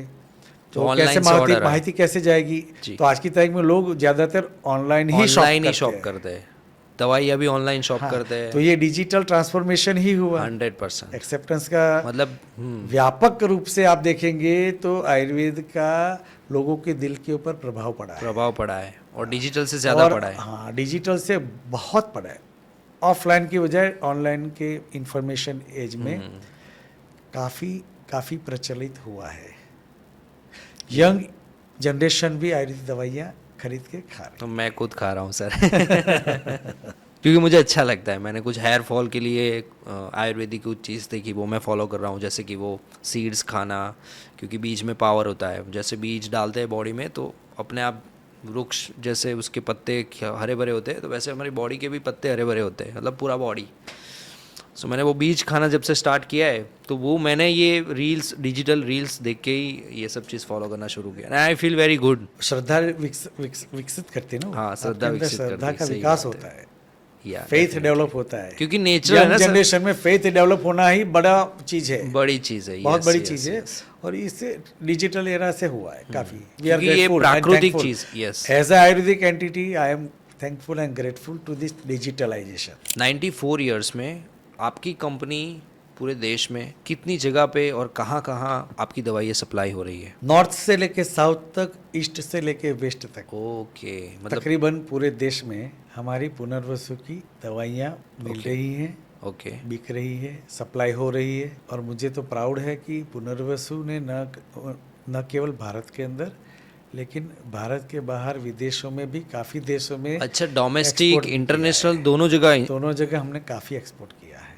बहुत बड़ी बात है सर, सीरियसली ये इट्स वेरी बिग अचीवमेंट। काफ़ी मतलब सब कुछ कवर किया है आपने, वेद को, डॉक्टरों को, आयुर्वेदिक डॉक्टर, आयुर्वेदिक शॉप, हर एक चीज़ पे मतलब आपने कवर किया होगा। बिल्कुल, और देश के हर एक जगह पे, काफ़ी जगह। काफ़ी जगह पे। हर एक जगह नहीं बोल सकते, काफ़ी जगह पे। काफ़ी जगह पे हर एक सिटी में। आप जो प्रोडक्ट्स बना रहे हो, जो दवाइयाँ बना रहे हो, उसके ऊपर लोग ट्रस्ट क्यों कर रहे हैं? काफ़ी इंटरेस्टिंग क्वेश्चन रहा जी ये, काफ़ी इंटरेस्टिंग क्वेश्चन। मुझे भी काफ़ी प्रश्न होते थे पहले। जी मैंने देखा है कि लोगों को क्वालिटी का पता चलता है, जी। उनको लेबोरेटरी की ज़रूरत नहीं है। नहीं है। ओके। लोग जब खाते हैं और उसका जब परिणाम मिलता है जी। तब उनको खुद ब खुद पता चलता है कि ये दवाई है, अच्छी है, और ये सही नहीं है। जी, रिजल्ट पता चल जाता है लेने के बाद। तो उसके लिए मैं श्रेय दूंगा हमारे कंज्यूमर्स को, अरे वाह, आम नाइस। आदमी को उसका आम मैं श्रेय आदमी। दूंगा। उनको पता चल जाता है, उनको पता चल जाता है, बिल्कुल यस पता यस। चल जाता है। उनको फीडबैक मिलता है और बार बार आपकी दवाई हमारा लेंगे तो ग्रोथ है, 100%। हम एडवर्टाइजमेंट नहीं करते हैं, लेकिन हमारा अच्छा। जो ग्रोथ है वो ग्रोथ Mouth उसी से publicity। है, माउथ पब्लिसिटी से, लोगों से है। It's wonderful sir. मतलब अगर मुझे कोई प्रॉब्लम है, मैंने दवाई ली तो अपने आप मुझे चेंज फील होगा, डेफिनेटली। तो वो चीज़ मैं बार आपका बार लेने शरीर ही खुद वाले एक लेबोरेटरी है। लेबोरेट ये बात तो सही बताई आपने। हाँ, तो सर अभी ये बताइए कि आप कौन सी दवाइयाँ अपने मैन्युफैक्चरिंग कंपनी में बना रहे हो? हम लोग, मुझे लगता है 350 से भी ज़्यादा प्रकार की औषधियाँ या दवाइयाँ हमारे यहाँ बनाते हैं, 350 से ज़्यादा? जो कि डिफरेंट डिफरेंट कैटेगरीज में, ओके डिफरेंट डिफरेंट कैटेगरीज में बनाई जाती है। ओके। जैसे कि होते हैं चूर्ण पाउडर्स, जी जी जी अश्वगंधा, आंवला, त्रिफला, हरड़ का जो भी हो गया, जी जी जी। काफ़ी पाउडर्स जो हम रूटीन में यूज़ करते हैं वो Right. हमारी कंपनी बनाती है। जी। हम काढ़े बनाते हैं, ओके बर्क बनाते हैं, टैबलेट्स बनाते हैं, ओके। स्वर्ण योग बनाते हैं, मतलब स्वर्ण भस्म, रजत भस्म जैसी जी जी जी जो कीमती औषधियाँ, कीमती धातुएं हैं, उसी से भी दवाएं बनाते हैं, ओले बनाते हैं, जी। मसाज ऑयल्स बनाते हैं, ओह नाइस। हाँ, मेडिकेटेड घी बनाते हैं, भस्म बनाते हैं, काफ़ी चीज़ें बनाते काफ़ी हैं। चीज़ें जी, जो हर एक। सिरप है, सिरप भी? मतलब इन शॉर्ट Okay. बोलूँ तो syrup, tablet, capsule, okay cream, ointment, powder, external elements, external Okay. Applications, ये सब बनाते हैं हम लोग। मतलब सब बीमारियों को कवर अप ज़्यादातर, यस। ज़्यादातर सभी आपके घर बीमारी में अगर कुछ ज़रूरत है तो ज़्यादातर वो चीज़ जी। आपको हमसे मिलेगी। मिल जाएगी। That's really nice. और इतने इतने लंबे साल की लेगेसी, तो 100% उसमें मेहनत भी दिख रही है, रिजल्ट भी दिख रहा है और लोगों का ट्रस्ट भी दिख रहा ओह है। डेफिनेटली। इंडिया में करीबन कितने लोग हो गए, एक नंबर होगा, जो पुनर्वसु को ट्रस्ट करते हैं? मुझे नहीं पता, ऑनेस्टली स्पीकिंग, मैंने कभी वो अनकाउंटेबल है। मुझे नहीं पता, मैंने उस तरफ देखा ही नहीं है। हम Okay. काम करते हैं, वो एक हिंदी में कहावत है, मतलब एक आंकड़ा तो होगा कि लोग चलते, मैं चलता गया, लोग जुड़ते गए और कारवां बनता गया। अरे वाह, बहुत अच्छी बात है वो ये तो पीछे सर। नहीं देखा कभी कितने लोग हैं। जी जी जी। We are doing good. मुझे लगता है लाखों की संख्या में होंगे, आई थिंक मिलियनर होंगे, क्योंकि पता नहीं, देखा लेगेसी है इतने साल की, ये मेरा मानना है, क्योंकि इतने थैंक यू टाइम फॉर से योर बिग विश, 100% सर। क्योंकि जैसे आपकी पूरी स्टोरी सुनी मैंने, पूरी बिगिनिंग लेग से अभी तक प्रेजेंट तक, तो वो पूरी स्टोरी में ऐसा लग रहा है कि कई लोगों ने ट्रस्ट किया है और उस ट्रस्ट में भरोसा उनको हुआ है कि भाई इस कंपनी की ये आयुर्वेदिक दवाई से कभी कोई प्रॉब्लम नहीं होगा और 100% रिजल्ट मिलता है। और मुझे लगता है ये चीज़ बढ़ेगी, क्योंकि जैसे जैसे टाइम जा रहा है लोग आयुर्वेद की तरफ मुड़ रहे हैं और लोगों को दिख रहा है रिजल्ट। तो ये मेरी तरफ से कि भाई इसमें 100% रिजल्ट, आगे बहुत अच्छा फ्यूचर मुझे दिख रहा है आयुर्वेद में। जरूर अच्छा सर, आप ये बताएं कि ऐसा कोई फीडबैक है जो आपके लिए यादगार हो? है ना। एक जी मुझे याद आता है, कुछ अरसा हुआ, जी मेरी मार्केटिंग टीम में मैनेजर और से उन्होंने बोला कि हमें एक जगह पे, एक इलाके में गुजरात में जाना है, हमारे जो सपोर्टिव काउंटर पार्ट्स है, वेंडर्स हैं, दुकानदार हैं, डॉक्टर्स हैं, हम जी विज़िट करेंगे, लोगों को अच्छा लगता है कि कंपनी से कोई आया है, तो उनके साथ गया था। वो एक तालुका प्लेस है, छोटा सा तो नहीं बोलते, छोटे से बड़े वाला एक तालुका प्लेस है, जी जहाँ पे आज आसपास के सभी गांव से लोग आते हैं और अपनी चीज़ें लेके जाते हैं। वहाँ पे एक दुकान थी, जो दुकान वाले हमसे काफ़ी अच्छी मात्रा में दवाइयाँ खरीदते हैं और उनको बेचते हैं दुकान में। तो उनके साथ बैठा था, तो बातों बातों में उन्होंने एक मुझे फीडबैक दिया जो कि मुझे आज तक याद रहा। ओह उन्होंने कहा कि साहब, मैंने पूछा उनसे कि कैसा है लोगों का प्रतिभा वगैरह, वो बोले साहब आपको एक एग्जांपल देता हूँ, कुछ दिन पहले बोले मेरे वहाँ, मतलब उनके वहाँ से कोई आया होगा गांव, बगल के गांव से कहीं से, उसने एक पाउडर मांगा था, मुझे याद नहीं अश्वगंधा पाउडर था या शतावरी पाउडर था, जी। वो मांगा था और इस दुकानदार ने पुनर्वसु का पाउडर दिया था। ओके। बोला साहब वो लेमैन था, मतलब पढ़ा लिखा तो कोई था नहीं, गांव से आया था, लेकिन उसको ज़रूरत थी तो उसने लिया, लेके गया। तो उसके बाद दोबारा जब आया होगा तो इस दुकान की बजाय सामने एक दूसरी दुकान थी, वहाँ पे चला गया, वहाँ से उसने अश्वगंधा या शतावरी का पाउडर मांगा दोबारा। जी। तो वो दुकानदार ने उसको किसी दूसरी कंपनी का पैक दिया, हम्म। वो लेके गया और दूसरे तीसरे दिन उसी दुकान में वापस गया कि भाई मुझे ये नहीं चाहिए, मुझे तो वो हरे ढक्कन वाली चाहिए। मतलब हमारा पैकिंग जो उस वक्त था पुनर्वसु का, यस यस यस। उसकी कैप होती है हरे हरे ढक्कन हरे की। ढक्कन की। ठीक है, हम्म। तो वो हरे ढक्कन की कैप थी, तो वो नाम बोलना नहीं आता था पुनर्वसु, लेकिन वो बोला हरे ढक्कन वाली बॉटल दो जी, मुझे, जी। ये तो घटिया है, मुझे ये नहीं चाहिए। तो फिर वो दुकानदार के पास तो माल था नहीं, तो वापस इसके पास आके बोला वो हरे ढक्कन वाला मुझे ये पाउडर दीजिए। पुनर्वसु तो का। मुझे उस वक्त बहुत सुकून मिला, बहुत बहुत अच्छी संतुष्टि बात मिली है। कि नाइस। जो क्वालिटी का, मैंने जैसे आपको अभी बताया, क्वालिटी का असेसमेंट कौन करता है, तो कंज्यूमर करता है। कंज्यूमर करता है। और ये yes। गांव का जो ज़्यादा पढ़ा लिखा आदमी नहीं था, उसने, जिसको पुनर्वसु नाम बोलना नहीं आता था, जी। लेकिन उसने वो कैप के हिसाब से वो बॉटल कैप के मांगी हिसाब थी। से, हाँ। तो that was my, I think मेरी ट्रॉफी है वो। बहुत बड़ा बड़ी बात है यादगार सर, प्रसंग क्योंकि है ये। कस्टमर का फीडबैक ही हमें आगे बढ़ाता Experience है। है, जो और मोटिवेशन yes, रहा, बहुत बड़ा जबरदस्त। मोटिवेशन आता है। हाँ। तो आपको ऐसा होगा कि ये प्रोडक्ट और मैं अच्छे से बनवाऊँ और अच्छे से सप्लाई हो, क्योंकि जिसका जितना ज़्यादा फीडबैक मिलता है उसमें बहुत अच्छी सक्सेस मिलती है सर। और एक दूसरा रहा, जी। एक बार मेरी टीम के साथ मैं महाराष्ट्र के एक इलाके में घूम रहा था, तो वहाँ पे किसी, मतलब अच्छे डॉक्टर से मिले, काफ़ी अच्छे डॉक्टर से। ज़्यादातर डॉक्टर से मुझे एक ही सवाल पूछा, आप इतनी बढ़िया क्वालिटी की दवाई इतने कम रेट में कैसे दे सकते हैं। हाँ, ये बात तो सही है सर। उनको डाउट था कि हम कुछ न कुछ करते हैं, लेकिन इतना अच्छा रिजल्ट इतने सस्ते दाम में हो ही नहीं सकता। जी जी, समझ गया, क्योंकि ब्लड में वो सेवा भाव का है ना, हाँ, प्रॉफिट, प्रॉफिट। हाँ, प्रॉफिट का जो डिस्ट्रीब्यूशन होना चाहिए जी, वो नहीं जी। होता है। वो नहीं होता है। दूसरी जो कंपनी की दवाइयाँ वो लोग खरीदते थे, वो कंपनी उनसे, हमसे डबल या ट्रिपल रेट के अंदर आज तक दवाइयाँ, वो तो सर मैं आज भी देख रहा हूँ, आज बेचा भी करती थी। मैं कॉम्पिटिटर का अगर प्राइस देख रहा हूँ और आपकी वेबसाइट में प्रोडक्ट की प्राइस देख रहा हूँ, तो काफ़ी कम प्राइस है, बहुत कम है, और क्वालिटी भी है इसके साथ। है, वो तो है। सो ये बात तो रहेगी। रहेगी, हाँ, ये लेगेसी कंटिन्यू रहेगी। सर, आने वाले 5 साल में आप पुनर्वसु को कौन सी विज़न पे देख रहे हो? अगले 5 साल में जहाँ तक हमारा आयोजन है और हमारी दृष्टि है, हम और काफ़ी आगे बढ़ेंगे, जी। काफ़ी आगे बढ़ेंगे और काफ़ी अच्छी नई नई प्रोडक्ट्स के साथ हम लोगों के पास जाएंगे। जी। काफ़ी डायबिटीज़ में हम आगे जा रहे हैं, जी। कॉन्स्टिपेशन में आगे जा रहे हैं, जी। और बच्चों के लिए भी हम कुछ नई चीज़ें लेके आ रहे हैं। Wow, that's nice. डायबिटीज़ और की हम हमने बात लोग की। और हम लोग जा रहे हैं, जैसे डिजिटल ट्रांसफॉर्मेशन हुआ है, सो Yes. हमारा डिजिटल प्रेजेंस हम बढ़ा रहे हैं, फिंगरप्रिंटिंग बढ़ा रहे हैं, डिजिटल फिंगरप्रिंटिंग हमारी बढ़ा रहे हैं। That's really so nice. 5 साल के अंदर ऐसा एक हमारा प्रोजेक्शन है कि आज जो हम हैं उससे काफ़ी दुगना तिगना 3-4 फोल्ड गुना, हो हमारा। 4 गुना आगे बढ़ेंगे। इतना हमारा एक विज़न है अभी, 100% आयोजन है सर, उसमें।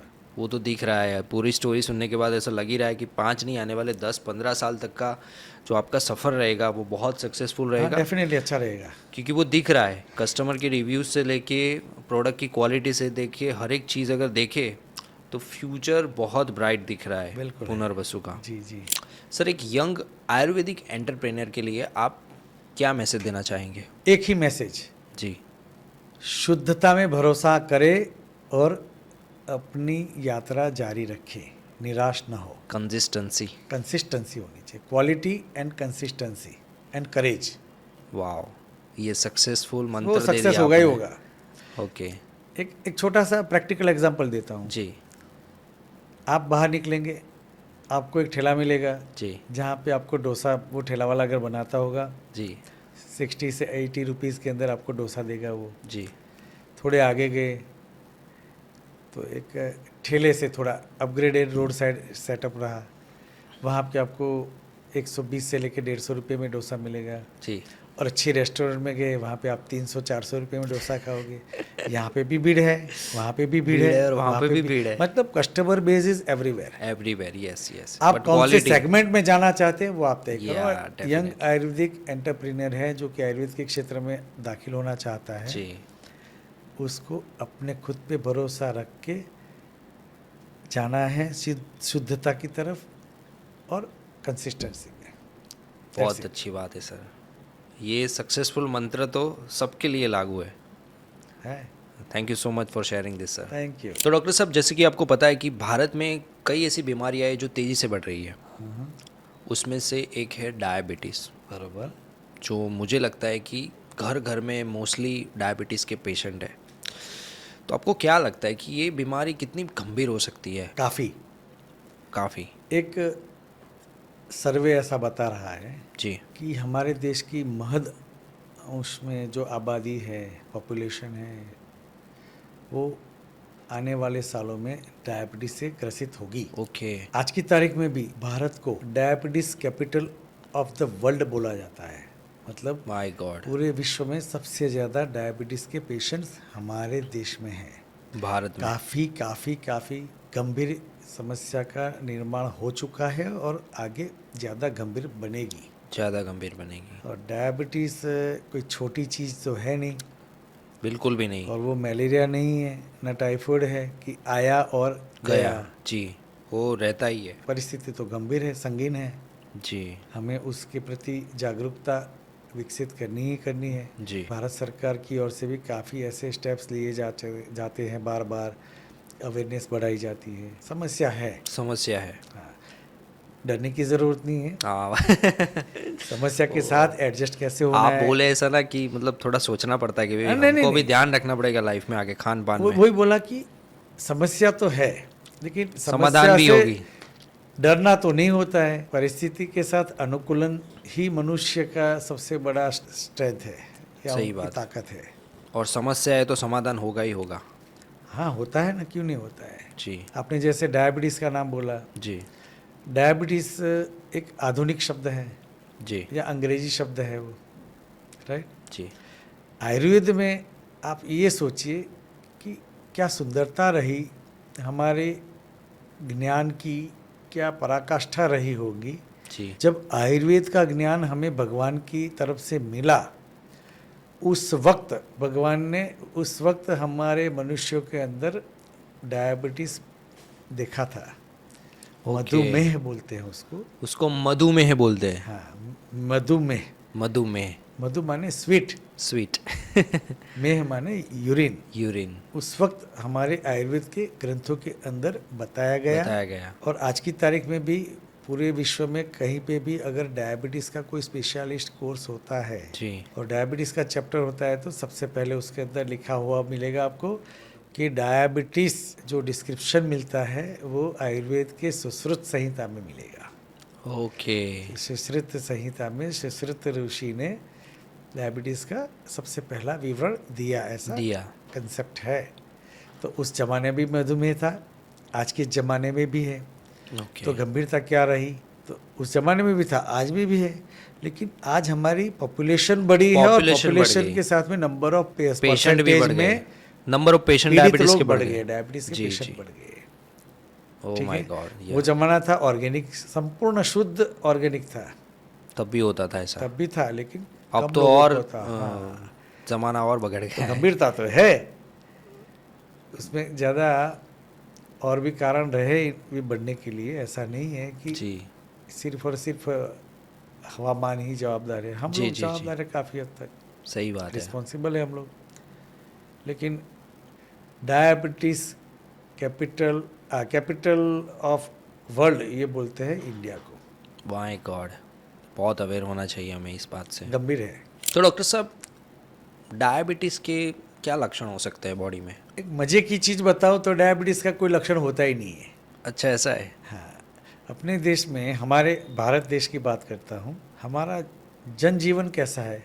हम लोग मस्ती से जीते हैं, जी, मस्ती से जीते हैं। अपनी मस्ती में ही हम लोग रहते हैं। जी, हमने भगवान ने जो हमें शरीर दिया उसकी कभी कोई परवाह ज़्यादातर की ही नहीं है। नहीं की है, ना सही आपने बात की है। होगी ना किसी और ने की होगी।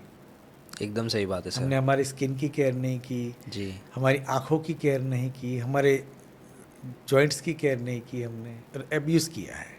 जी, और उसी के अनुसंधान में मैं पूछूं आपको या बोलूं आपको कि हमारे कितने परसेंटेज पॉपुलेशन साल में 1 या 2 बार अपने खून की रूटीन जांच करवाते हैं।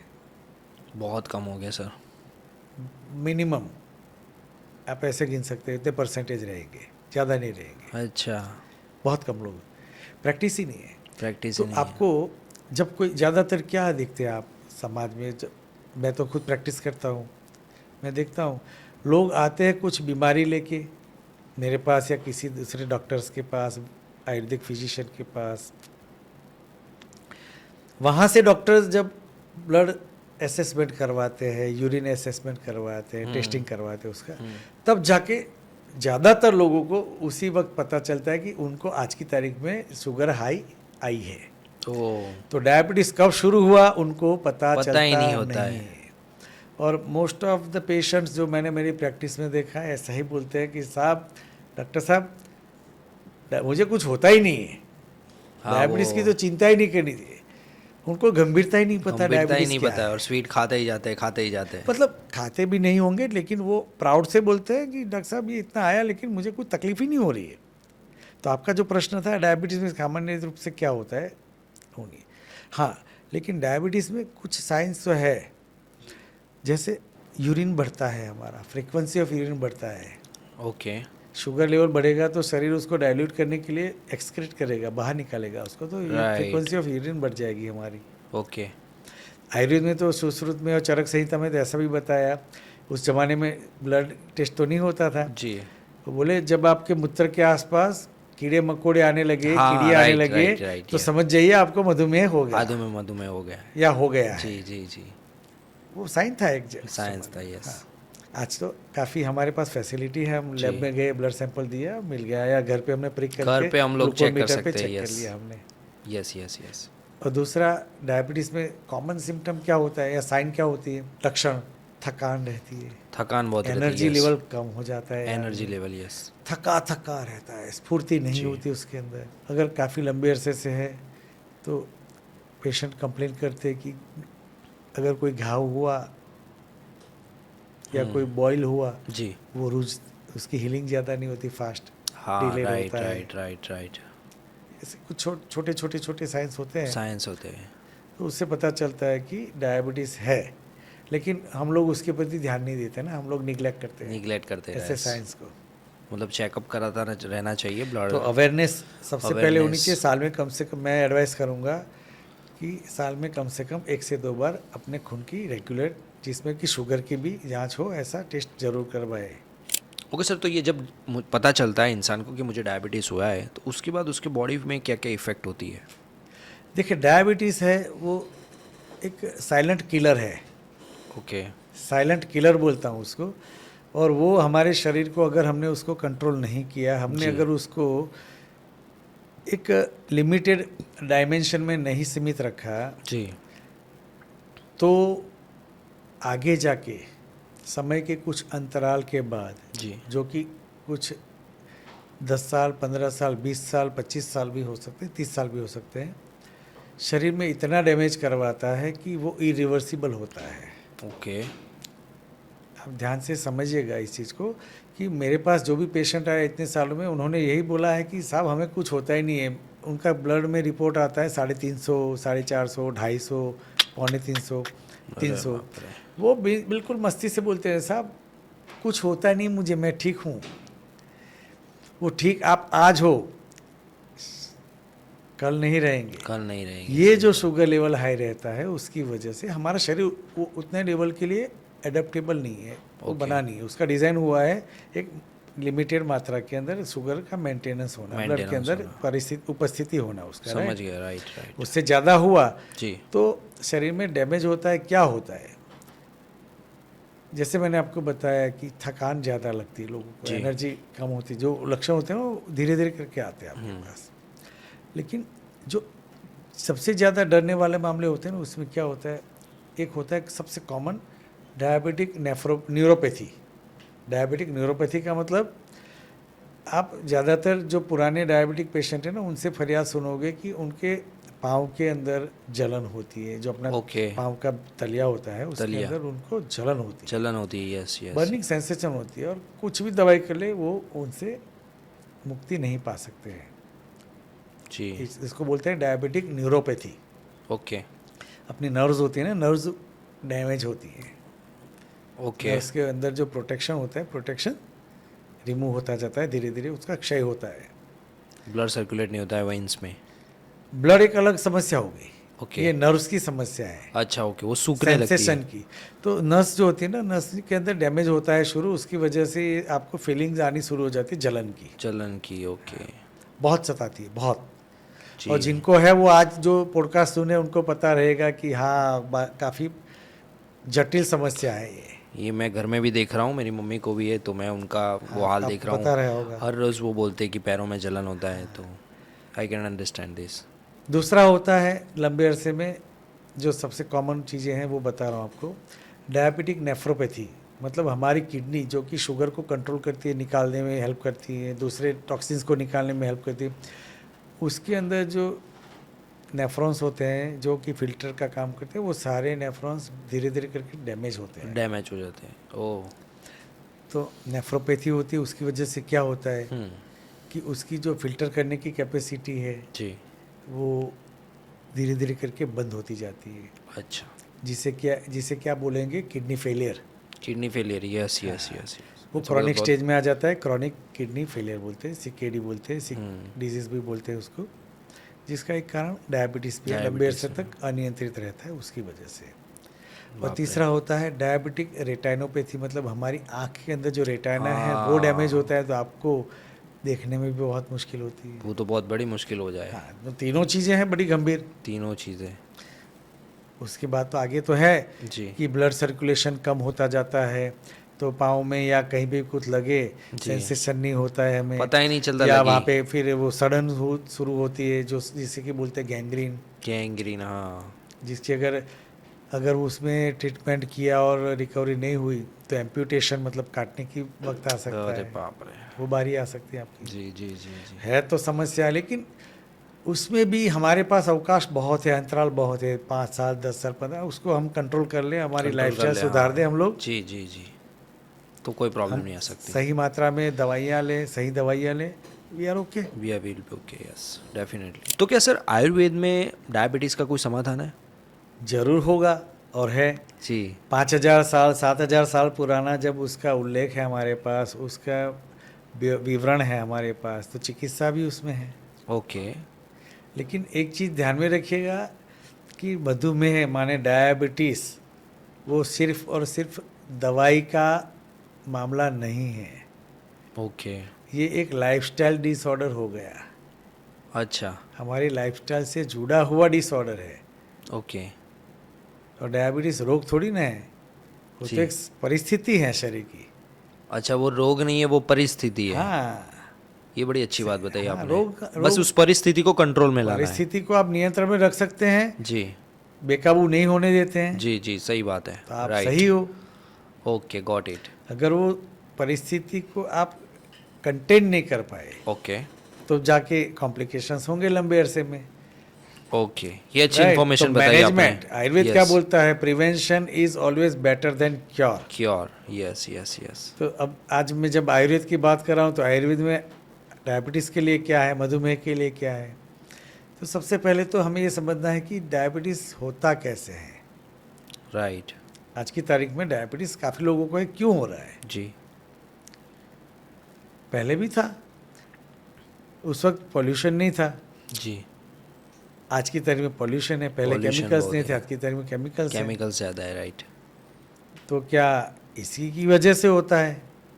जी। नहीं। नहीं। आयुर्वेद ने बोला है कि जब अपने शरीर में अग्निमंद होता है, धात्वाग्निमंद होता है, मतलब जी। सेल्यूलर लेवल पे जो मेटाबॉलिज्म होता है जी। वो अगर डिस्टर्ब होता है ओके। तो, या और किसी वजह से हमारे शरीर में विपरीत परिस्थितियां उत्पन्न होती हैं, जी तो उसकी वजह से हमारे शरीर के अंदर विविध प्रकार के रोग उद्भव होते हैं।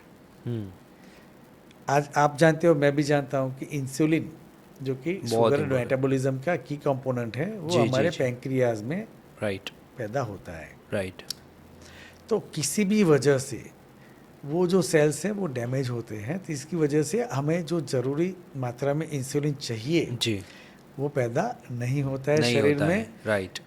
तब जाके शुगर की इंडाइजेशन की परिस्थिति डेवलप होती है, ओके पैदा ओके, होती है। उसको हम समझते हैं या जानते हैं मधुमेह या डायबिटीज़ के नाम से। मतलब इंसुलिन का बहुत इंपॉर्टेंट पार्ट है हमारी बॉडी में। दैट इज़ द बेसिक की जी। एलिमेंट। और उसके अंदर काफ़ी कारण हो सकते हैं, कोई इन्फेक्शन हो सकता है, या कोई शरीर के अंदर auto immune disability destructive phenomena develop होती है, जी, या जेनेटिक इसका जेनेटिक प्रॉब्लम्स भी, डिकोडिंग yes। होता है, ओके, कुछ भी हो सकता है। जी लेकिन मधुमेह हुआ है हुआ है, तो हम तो आज की तारीख में बात करेंगे, हम अभी जीते हैं। जी 100 साल पहले क्या था वो हमें देखने की आज ज़रूरत नहीं लगती, ज़रूरत नहीं क्योंकि लगती है। आपको इंटरेस्ट है मेरा क्या। ये Right? बात तो हर सही एक को है। सेल्फ मेरा लव क्या इज है। Very important. तो सबसे पहले मैं सोचूंगा कि भाई हाँ, मैं क्या करूं। मैं क्या करूं, मैं अपने आप को तो मैं सुरक्षित सलाह रखने के लिए। दूंगा कि हमारी जो आज की आधुनिक लाइफस्टाइल है उसमें से हमें कुछ अवकाश लेना चाहिए। जी जैसे आज दीपावली आई, अगली दीपावली तुरंत आ जाती है।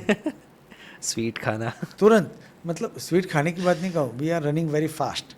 बहुत लाइफस्टाइल fast। बहुत फास्ट हो गई हमारी, वो बहुत। लाइफस्टाइल में कौन से एक से साल फूड एक साल बदल जाता है, पता नहीं जी। चलता। कैलेंडर में पन्ने फटते फटाफट जाते बहुत हैं। टाइम बहुत फास्ट Right? जा रहा है। यस यस, और उसके साथ हमारा स्ट्रेस लेवल बहुत हाई हो गया है। वो बहुत इंपॉर्टेंट है सर। आजकल स्ट्रेस इतना बढ़ रहा है हर एक हर एक को। क्षेत्र में। हर एक को, एक जिसके पास व्हीकल नहीं है उसको भी स्ट्रेस है, और जी। जिसके पास जेट लाइनर है उसको भी स्ट्रेस उसको है। भी स्ट्रेस है, सही बीच में बात। कहीं पे भी गैप नहीं है। गैप नहीं है, संसारी को भी स्ट्रेस है और साधु को भी स्ट्रेस साधु को भी है। है, सबको है स्ट्रेस।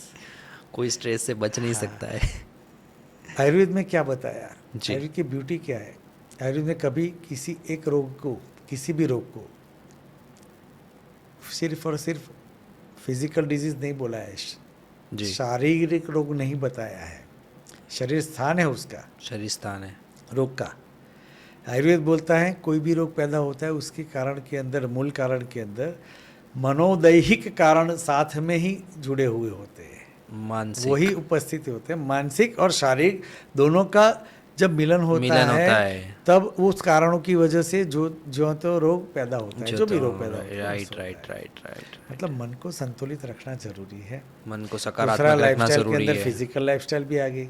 ये मैंने बात किया अपनी मेंटल स्ट्रेस की। फिटनेस भी चाहिए लाइफ में। हाँ, फिटनेस। ये हम क्या करते हैं, हमारी लाइफ क्या है आज की तारीख में, पूरा दिन बैठे रहे, पूरा दिन बैठे रहे, बैठे हमने बैठे काम कभी शरीर किया। का, जैसे मैंने अभी बोला, कोई हमारा शरीर का हम ध्यान रखते नहीं है, हाँ सही किसी बात का है। भी ध्यान नहीं रखा हमने।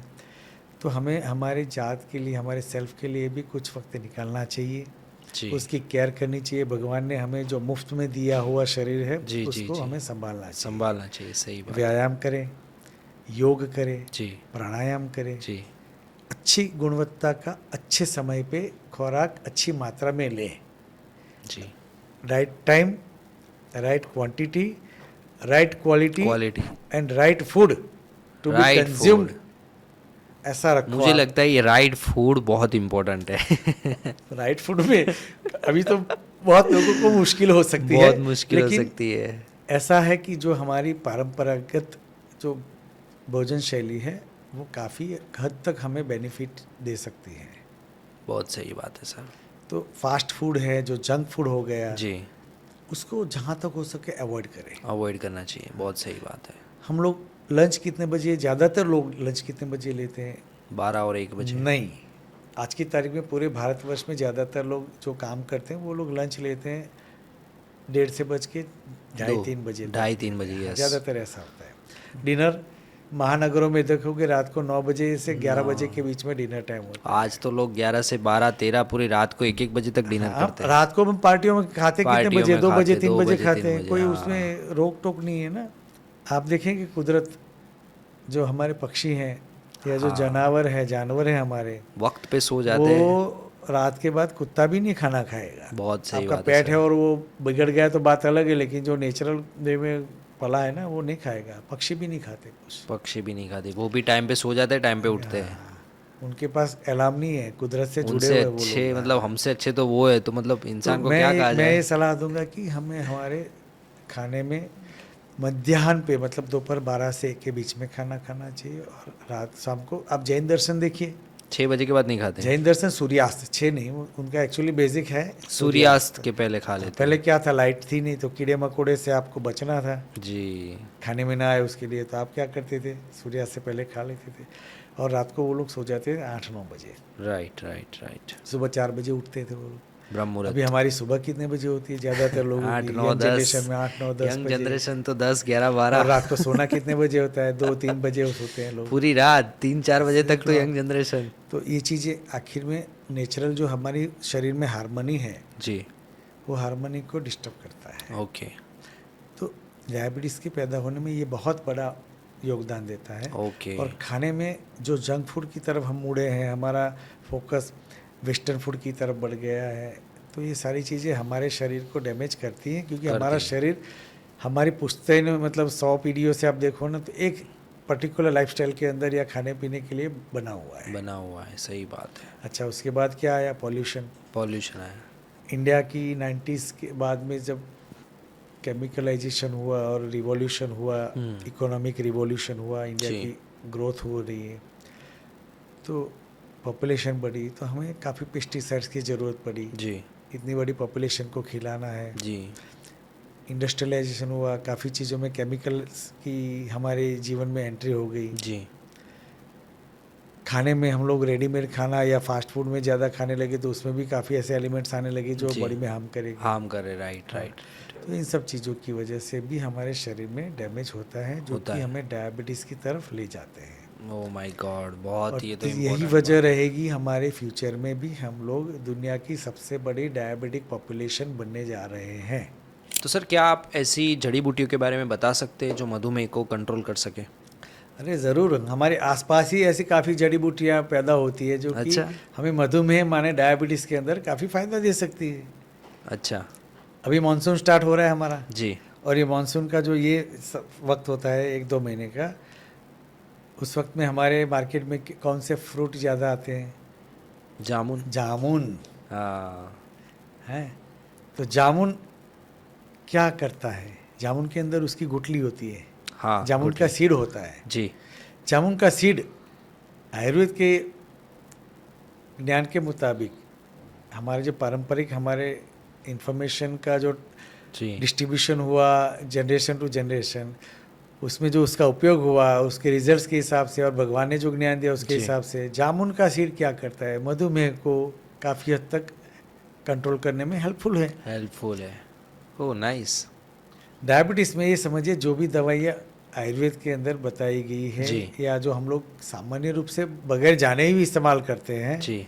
वो सारी चीज़ें क्या काम करती होगी। कोई वैलिडेशन तो शायद नहीं होगा लेबोरेटरी में, लेकिन भगवान ने बोला है कि ये, ऋषि मुनि ने बोला कि ये औषधियाँ, ये द्रव्य या वनस्पतियाँ आपको मधुमेह के अंदर फ़ायदा करेगी। फायदा करेगी, तो यस। कैसे करेगी? तो जैसे मैंने आपको एक थियरी बताई कि इंसुलिन है, कैरियर है, जो कि ग्लूकोज मेटाबॉलिज्म में काम करता है। जी। तो उसको या तो इंसुलिन के जो मॉलिक्यूल है उसी प्रकार से वो सब्स्टिट्यूट करके हेल्पफुल होगा डाइजेशन के लिए। जी। दूसरा, पैंक्रियाज में से इंसुलिन शायद ज़्यादा बढ़ाएगा। ओके। तीसरा, शायद शरीर के सेल्स को रेडी करेगा कि भाई ग्लूकोज का मेटाबॉलिज्म बढ़ाए। लेकिन वो वाह। वनस्पतियाँ असरकारक तो है ही है, हजारों सालों से प्रचलन में है।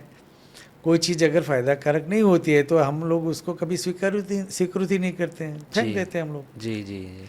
जैसे रिवॉल्यूशन हुआ एक ज़माने में, जब मैं छोटा था तो हम कोडाक के कैमरे का और उसकी रील का इस्तेमाल करते थे। जी। आज की तारीख में वो पूरी की पूरी कंपनी ही उड़ गई। मोबाइल आ गया, मोबाइल आ गया, सही है। तो वैलिडेट नहीं रहा वो। वैलिडेट नहीं रहा। सही है ना? एकदम सही। नोकिया के छोटा फ़ोन थे, नोकिया सबसे बड़ी कंपनी थी, आज की तारीख में अदृश्य होगी, अब दोबारा शायद आएगी। लेकिन वो ऐसा बता रहा हूँ कि वनस्पति अगर असरकारक नहीं होती, मधुमेह के अंदर उपयोगी नहीं होती, तो वो भी चली जाती। वो भी चली लेकिन जाती। वो है कांस्टेंट। जामुन हो गया, जामुन की गुठली खाओ पाउडर करके, वाह नाइस। जामुन नहीं बोल रहा हूँ मैं, जामुन की गुठली बोल रहा हूँ। जामुन की गुठली, हाँ, गुठली अंदर जो होती है ना वो, उसका पाउडर यूज़ करो आप, उसको सुखा के फिर पाउडर सुखा बन के उसका पाउडर करके यूज़ करो, मस्त रिजल्ट आएगा। वाह नाइस। दूसरी है अपने कोरोना में जब पूरे देश में सबसे प्रचलित आयुर्वेद की कौन सी वनस्पति थी? गिलोय। गिलोय। गिलोय डायबिटीज में मैंने भी अच्छा लिया है इफेक्ट वो। करता है। गिलोय है वो डायबिटीज में अपने किडनी को, अपने लीवर को, अपने ब्लड वेसल्स को, जी, या अपने नर्व्स को, Nerves सबको को। अच्छा प्रोटेक्शन देता वो है। तो बहुत प्रोटेक्शन, वो मैंने भी लिया है काफ़ी, तो वो मुझे बहुत काफी अच्छा benefit रहा है प्रोटेक्शन उससे। देता है। बहुत अच्छा गिलोय प्रोटेक्शन। को क्या बोलते हैं? अमृता। अमृता, हाँ, यस। वो शरीर को एनर्जी देता है, इम्यूनोमॉड्यूलेटर है। तो अगर auto immune disorders, auto immune pathology की वजह से, उसकी विकृति वजह से अगर डायबिटीज़ पैदा हो रहा है तो उसको भी वो रिपेयर करने में हेल्पफुल हो सकता है। एकदम सही बात है सर, यस। मेरे अनुभव के हिसाब से शुगर कंट्रोल से सबसे, उससे भी इम्पोर्टेंट है हमारे लिए हमारे शरीर की सारी सिस्टम्स को बचा के रखना। बचा के रखना, और इन सब में ये सारी औषधियाँ बहुत काम करती हैं। जी। एक औषधि बताऊँ आपको, भूई आंवला। ओके, आपने देखा ही नहीं होगा, लेकिन बारिश में हमारे वहाँ, हमारी जो वेस्ट लैंड है ना, वहाँ पे ज़बरदस्त उगता है वो। अक हमें कदर ही नहीं अच्छा। उसकी, लेकिन वो ऐसा ही काम करता है। न्यूरोपैथी का बहुत अच्छा वेपन है हमारे लिए, औषध है वो। अरे वाह, डायबिटिक न्यूरोपैथी में अच्छा रिजल्ट देता है। तीसरा है मेथी, जो हमारे घर में हमारी माँ, हमारी वाइफ, हमारी बहन जी रसोई जी में जी इस्तेमाल जी। करते हैं। मेथी मेथी मेथी दाना, यस। मेथी दाना इस्तेमाल करते हैं हम लोग। जी जी जी। वो हमारे इंसुलिन सेंसिटिविटी को कितना अच्छा स्टिमुलेट करती होगी। वाह काफ़ी नाइस। प्रोटेक्टिव है। Okay, neuropathy okay. में फ़ायदा करती है। मतलब घर में ही हर एक चीज़ घर में हमारे है सामने ही है, पास। फिर है हमें उस चीज़ को चिरायता है, र- हम जिसको करियातू बोलते हैं। करियातू, ओके। करियातू बोलते हैं, वो तो आप भी बहुत जानते कड़वा होंगे होता उसका है। नाम, कड़वा होता हाँ, है। लिया है वो मैंने। भी काफ़ी अच्छा असर करता है। बहुत कड़वा होता है, मतलब कड़वी चीज़ डालनी पड़ती है हाँ, तब जाके एक अच्छी कंट्रोल होता है। औषधि है लोध। नोद, लोध ओके एक पेड़ होता है, उसकी छाल होती है, ओके। वो भी डायबिटीज़ में काफ़ी अच्छा असर करती है। जी जी वनौषधियाँ जी। तो बहुत है जो कि डायबिटीज़ में काफ़ी अच्छा रिस्पांस देती है। हल्दी बताऊँ आपको, अच्छा, हल्दी से भी हल्दी होता है? हमारे घर की एक भी रसोई ऐसी नहीं होगी, एक भी सब्जी ऐसी नहीं होगी जिसमें हल्दी ना हो, इस्तेमाल हो। Okay, that's nice. आप समझिए, हमारे बाप दादाओं ने, हमारे ऋषि मुनियों ने परंपरा में हमको कितना अच्छा ज्ञान दिया है। हाँ। हमारे के घर के अंदर, रसोई घर के अंदर ही दवाई खाना है। वाह। हल्दी है, मेथी है, राई है, अजवाइन है, जीरा है। सारी बीमारियों का समाधान घर में है। Basic we Basic. Can start prevention. Right right. दवाई में भी इस्तेमाल हो सकता है, लेकिन हमारे उससे, हमारी लाइफस्टाइल भी ऐसी थी कि हम कम से कम बीमार पड़े। राइट। एंटीऑक्सीडेंट्स, फ्री रेडिकल को दूर करने वाले इम्यूनोमॉड्यूलेटर्स, ओके, ये सारी चीज़ें हैं। Wow that's nice. ऐसी इतनी सारी औषधियाँ हैं, तो उसका इस्तेमाल करके काफ़ी दवाइयाँ बनती हैं। पूरे काफ़ी लोग इस्तेमाल भी करते हैं दवाइयाँ, आयुर्वेदिक दवाइयाँ लोग यूज़ करते हैं, ऐसा नहीं कि नहीं करते हैं। Yes yes yes. ऐसा नहीं है कि अकेली एलोपैथिक की आधुनिक औषधि ही इस्तेमाल होती है, लोगों के अंदर दोनों का संतुलन है। जी, ऐसा नहीं है, लेमैन के पास संतुलन है ही है, किसी को बताने से कुछ नहीं होता है। कुछ नहीं होता है, यस। उसको यहाँ पे भी अपने जन्म से श्रद्धा है, और यहाँ जी। पे भी अपने चिकित्सक के ऊपर भी श्रद्धा है। Right right right right. तो आज की तारीख में आप अगर ऑब्जर्व करेंगे तो पेशेंट्स ये भी लेते हैं और ये भी लेते हैं, और दोनों से संतुलन बना रहता है। बना रहता है। डेफिनेटली सर, बहुत अच्छी इन्फॉर्मेशन बताई आपने। और ये सारी हमने भी ऐसी काफ़ी अच्छी अच्छी औषधियाँ मिला कि हमारी पुनर्वसु में भी हमने काफ़ी औषधियाँ बनाई है, जिसमें सबसे पॉपुलर है हमारा मधुमेह, पुनर्वसु का मधुमेहरी चूर्ण। मैं आपको भी यही पूछने वाला था कि पुनर्वसु में कौन सी प्रोडक्ट है जो मैं बता रहा हूँ आपको डायबिटीज कि को कंट्रोल करता है? पुनर्वसु का मधुमेहरी चूर्ण है। मधुमेहरी चूर्ण। हाँ। ओके। दूसरी है पुनर्वसु में मैलिट टैबलेट है। मैलिट टैबलेट, ओके। काफ़ी लोग चूर्ण ही पसंद करते हैं, कुछ लोग चूर्ण की बजाय मैलिट पसंद करते हैं, मैलिट कुछ tablet लोग पसंद दोनों करते साथ में लेते हैं। दोनों साथ में लेते, ओके, दैट्स नाइस। लेकिन वो दवाइयों से पेशेंट्स को, जो मैंने देखा है, जो मैंने सुना है, जबरदस्त फील गुड होता है। रिजल्ट अच्छा मिल रहा है, रिजल्ट अच्छा मिलता है, थकान नहीं होती है, एनर्जेटिक फील होते हैं, राइट। और पाँव में जलन काफ़ी लोगों को बंद हो जाती है धीरे जी। धीरे करके। उनके अंदर जो वीकनेस सी फील होती है, एंड वो सारी दूर होते हैं धीरे धीरे। शुगर भी कई लोगों को कंट्रोल होता है, ऐसा नहीं बोल सकते हैं आपकी शुगर कंट्रोल होती है, जी। हर एक को नहीं होता है। हर एक को नहीं होता, वो यस। तो मॉडर्न साइंस में भी है कि हर एक को एक मॉलिक्यूल से नहीं होता है, उसको दूसरा मॉलिक्यूल चाहिए, तीसरा मॉलिक्यूल चाहिए, तो वो तो इंडिविजुअल की एक्सेप्टेंस के ऊपर डिपेंड करता है। जी। लेकिन हम जो बनाते हैं वो ऐसी अच्छी शुद्ध औषधियों से बना के ये योग देते हैं ताकि लोगों को फ़ायदा हो सके। इसका प्रैक्टिकल एग्जांपल तो मैं ही दूंगा सर, क्योंकि मैंने कुछ दिन पहले ही अपनी मम्मी से शुरुआत की है मधुमेहारी चूर्ण से। Very good. तो उनकी पैरों की जलन पहले बहुत होती थी, तो वो भी नहीं हो रही है। तो उसको थकान भी हो रही थी, तो थकान भी नहीं हो रही है, एनर्जेटिक, मतलब सब काम एनर्जी फील होती है उससे। That is what a patient और लेमैन नीड्स। रिस्पॉन्स अच्छा है, उसका रिजल्ट अच्छा है, जो मैं खुद देख रहा हूँ लेकिन अपनी मैं आंखों के एक सामने। एडवाइस ज़रूर दूंगा, लेकिन उसके साथ में आप अपने जो डॉक्टर हैं उनको, जिनको आप कंसल्ट करते हैं, जी। उनको ज़रूर मिलते रहें। जरूर जरूर जरूर, 100% मैं ये सलाह दूंगा, पक्का। अकेले इसी के ऊपर न रहें, क्योंकि जैसे मैंने बताया जी शुगर कंट्रोल के हमारे पास आज की तारीख में दूसरे भी ऑप्शंस अवेलेबल हैं, जी जी जी, तो उसको भी इस्तेमाल करना ही करना ही चाहिए। जी आपका as a diabetic patient target क्या होता है? जी, मेरा शरीर स्वस्थ रहे, मेरी मेरा शुगर शरीर कंट्रोल में कंट्रोल में रहे, यस दैट्स रहे, और मेरी सारी सिस्टम्स सही रहे। सही रहे, यस। सर्व सुखी नः संतु सर्व संतु निरामया, आयुर्वेद बोलता है सबको जी, सुखी ही रहना है, सबको सुखी और रहना है, सबको स्वस्थ निरामय रहना है, स्वस्थ रहना है। निरोगी रहना है। जी thank you so much for, बहुत अच्छी बात। ऐसा लगता है सुनते रहे और आपसे और इन्फॉर्मेशन लेते रहे, हाँ बिल्कुल। क्योंकि बहुत कुछ नई नई बातें भी जानने को मिल रही है और अच्छा knowledge डायबिटीज़ मिल में रहा मैं एक और एडवाइस दूंगा। है। जी डायबिटीज़ जिसको भी है जी, उनको व्यायाम पे फोकस देना चाहिए। Physical fitness, exercise, gym and all. Fitness जब आएगी जब आप तंदुरुस्त रहेंगे। तंदुरुस्ती डायबिटिक पेशेंट के लिए कहाँ से आएगी? तो आपको फिजिकल स्ट्रेस लेना है, परिश्रम करना है, जी जिसमें आयुर्वेद में तो कैसे एग्जाम्पल दिए हैं, अद्भुत एग्जाम्पल है वो। वहाँ पे लिखा है एक गांव से दूसरे गांव जाए। ओके 5,000 साल पहले, 7,000 साल पहले आबादी कम थी, पॉपुलेशन कम थी, तो गांव अलग अलग डिस्टेंस पे थे। तो हम कहानियों में पढ़ते थे कि सुबह से कोई निकला घर से खाना लेके, जल्दी से चला, और शाम होने से पहले उसके वहाँ पहुँचना था, ओ क्योंकि रात में जंगली जानवर आ गए या कोई डकैत आ जी, गया, कोई भी आ हाँ। गया, लुटेरा आ गया, तो इतनी जल्दी से चलता था, फास्ट फास्ट चलता था। Brisk walk. तो मैं एडवाइस करूँगा डायबिटिक पेशेंट को कि कुछ एक्सरसाइज दूसरी ना करे, जिम में ना जाए, कोई बात नहीं। हमारे देश के एनवायरनमेंट के एटमॉस्फेयर के हिसाब से हम लोग अगर फास्ट वॉक ले लंबी, फास्ट वॉक ले लंबी, हाँ, 1 घंटा या पौना घंटा रोजाना फास्ट वॉक लें, आपकी शुगर को कंट्रोल करने में काफ़ी हेल्पफुल होगा। दैट्स रियली बाकी दूसरे तो लोग करते ही करते हैं, शुगर कम खाते हैं, नहीं खाते हैं, ये सब चीज़ें। लेट नाइट मत खाया करो, फर्मेंटेड फूड अवॉइड किया करो, शुगरी फूड मत लो, या Mexican, south Indian, so called Chinese. हाँ राइट, साउथ इंडियन में कितनी अच्छी प्रोडक्ट्स हैं खाने में, कि आपके पास इडली है, डोसा है, राइट, उत्तपम है, सारे हेल्दी है। लेकिन अपने शरीर को, इसके ऊपर भी मैं बोलता हूँ, ये सारी चीज़ें हो गई, सारा ज्ञान आ गया, लेकिन जो आपके शरीर को अनुकूल आए वही सही है। बहुत सही बात है, ये बात इम्पोर्टेंट। ऐसा जरूरी नहीं है कि जो मेरे लिए अनुकूल है वो आपको भी अनुकूल हो। 100%। और ये इंसान को पता होना चाहिए कि मेरे शरीर के लिए क्या अनुकूल है। कोई भी ज्ञान किसी ने भी दे दिया, आपके शरीर को जो अनुकूल है वही करे, वही करे, सही बात है।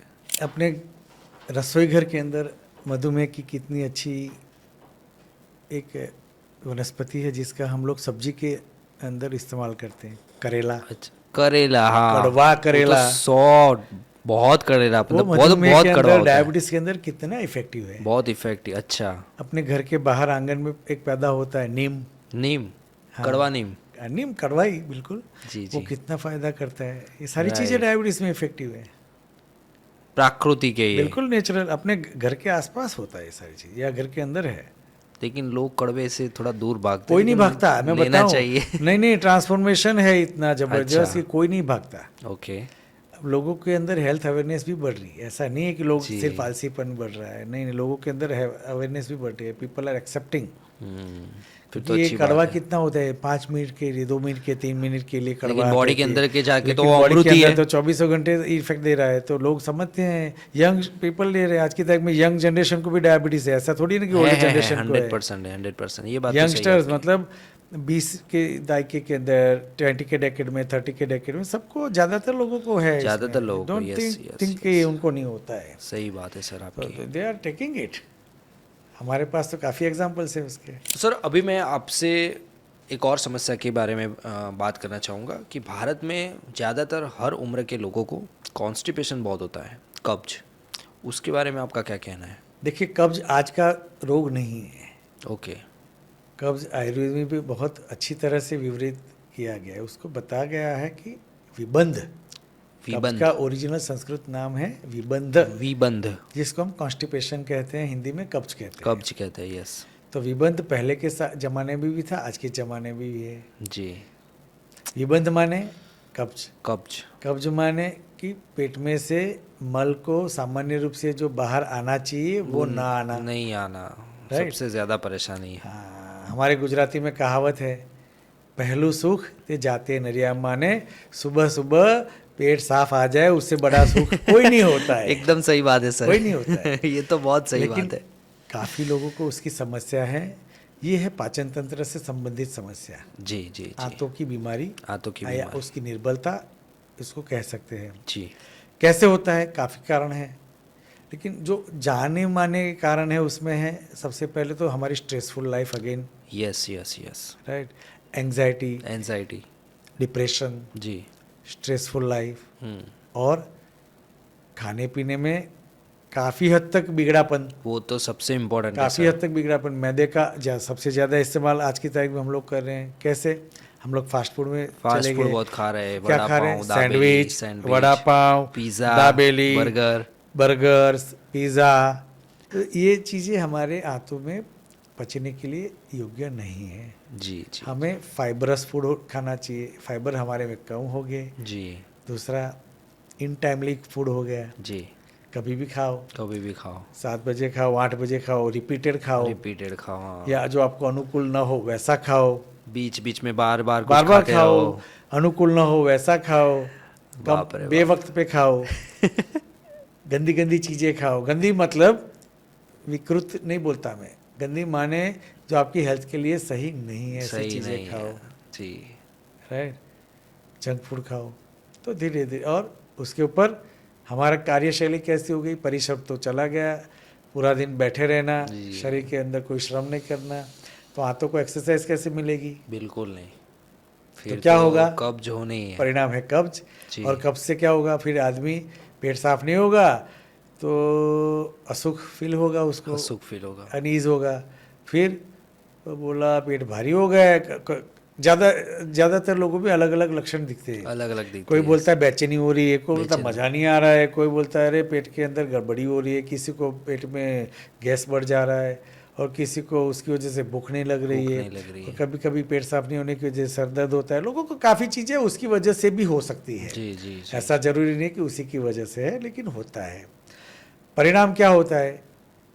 अनहेल्दी फील करना। अनहेल्दी फील करता है वो, उपाय हल्कापन क्या नहीं है? लगता उपाय क्या है? जी, पेट को साफ लाना। साफ लाना, एक साफ आ गया। अच्छा, विबंध में भी लोगों के अंदर काफ़ी गलत फहमियाँ भी है। जी कब्ज के अंदर, कॉन्स्टिपेशन के, लोग ऐसा मानते हैं कि एक ही बारी में पेट साफ ना आए और 2-3 बार आए तो कब्ज हो गई। हाँ, वो सही नहीं है। कुछ लोग ऐसा मानते हैं कि अरे बार बार आना भी कब्ज है, या नहीं आना भी कब्ज है। नहीं आना कब्ज है, सही है, और 2-3-4 बार पेट साफ आए तो वो कब्ज भी नहीं होती है। नहीं आए वो कब्ज है, और 2-3 बार आए वो कब्ज नहीं होती है, ऐसा भी जी होता जी, है। ऐसा भी होता है, यस यस यस। मूल सिद्धांत क्या है कि जब आपका पेट साफ हो, टॉयलेट हो, उसके बाद आपको फील गुड होना चाहिए। फील गुड होना चाहिए, हल्कापन पेट लगना के चाहिए, अंदर हल्कापन होना चाहिए, सुकून मिलना चाहिए, सुकून आपको। मिलना चाहिए, और ये बहुत इम्पोर्टेंट है। ये मेरे हिसाब से सबसे सरल व्याख्या है कब्ज की। जी और कब्ज किसको है? तो बोला ऐसा नहीं होता है तो मान लो कब्ज है। अच्छा, 2-3 बार पेट साफ होता है, लेकिन हर बार पेट बिल्कुल रिलैक्स हो जाता है। तो ये आपके शरीर के अंदर ये बॉडी क्लॉक सेट हुआ है, 2-3 बार जाने की नेचुरली अर्ज है, तो वो कब्ज नहीं है। ओके, जहाँ पे आप 4 बार भी गए और फील नहीं होता है ना कि पेट जी। खाली हुआ है, ऐसा, वो उसको कब्ज मान लो। समझ गया, राइट राइट राइट, समझ गए आप इसको? Yes yes yes. अच्छा सर, तो मुझे ये बताइए कि ये कब्ज को ठीक करने के लिए आयुर्वेद में कौन से उपाय हैं? अरे भाई, काफ़ी उपाय है आयुर्वेद के अंदर। अच्छा, सबसे पहले तो आप ये सोचिए आपको कब्ज हो ही क्यों रही है, उसका एनालिसिस करें। अगर रूट कॉज एनालिसिस करें, रूट एलिमिनेशन कर दे, वो कारण जी। दूर कर दे, तो कब्ज की समस्या दूर हो जाएगी। अच्छा, ओके। सबसे सरल रास्ता तो वही है। सरल रास्ता। राइट। Right, right. दवाई तो बाद में आती है ना, सबसे पहले तो हम आते हैं।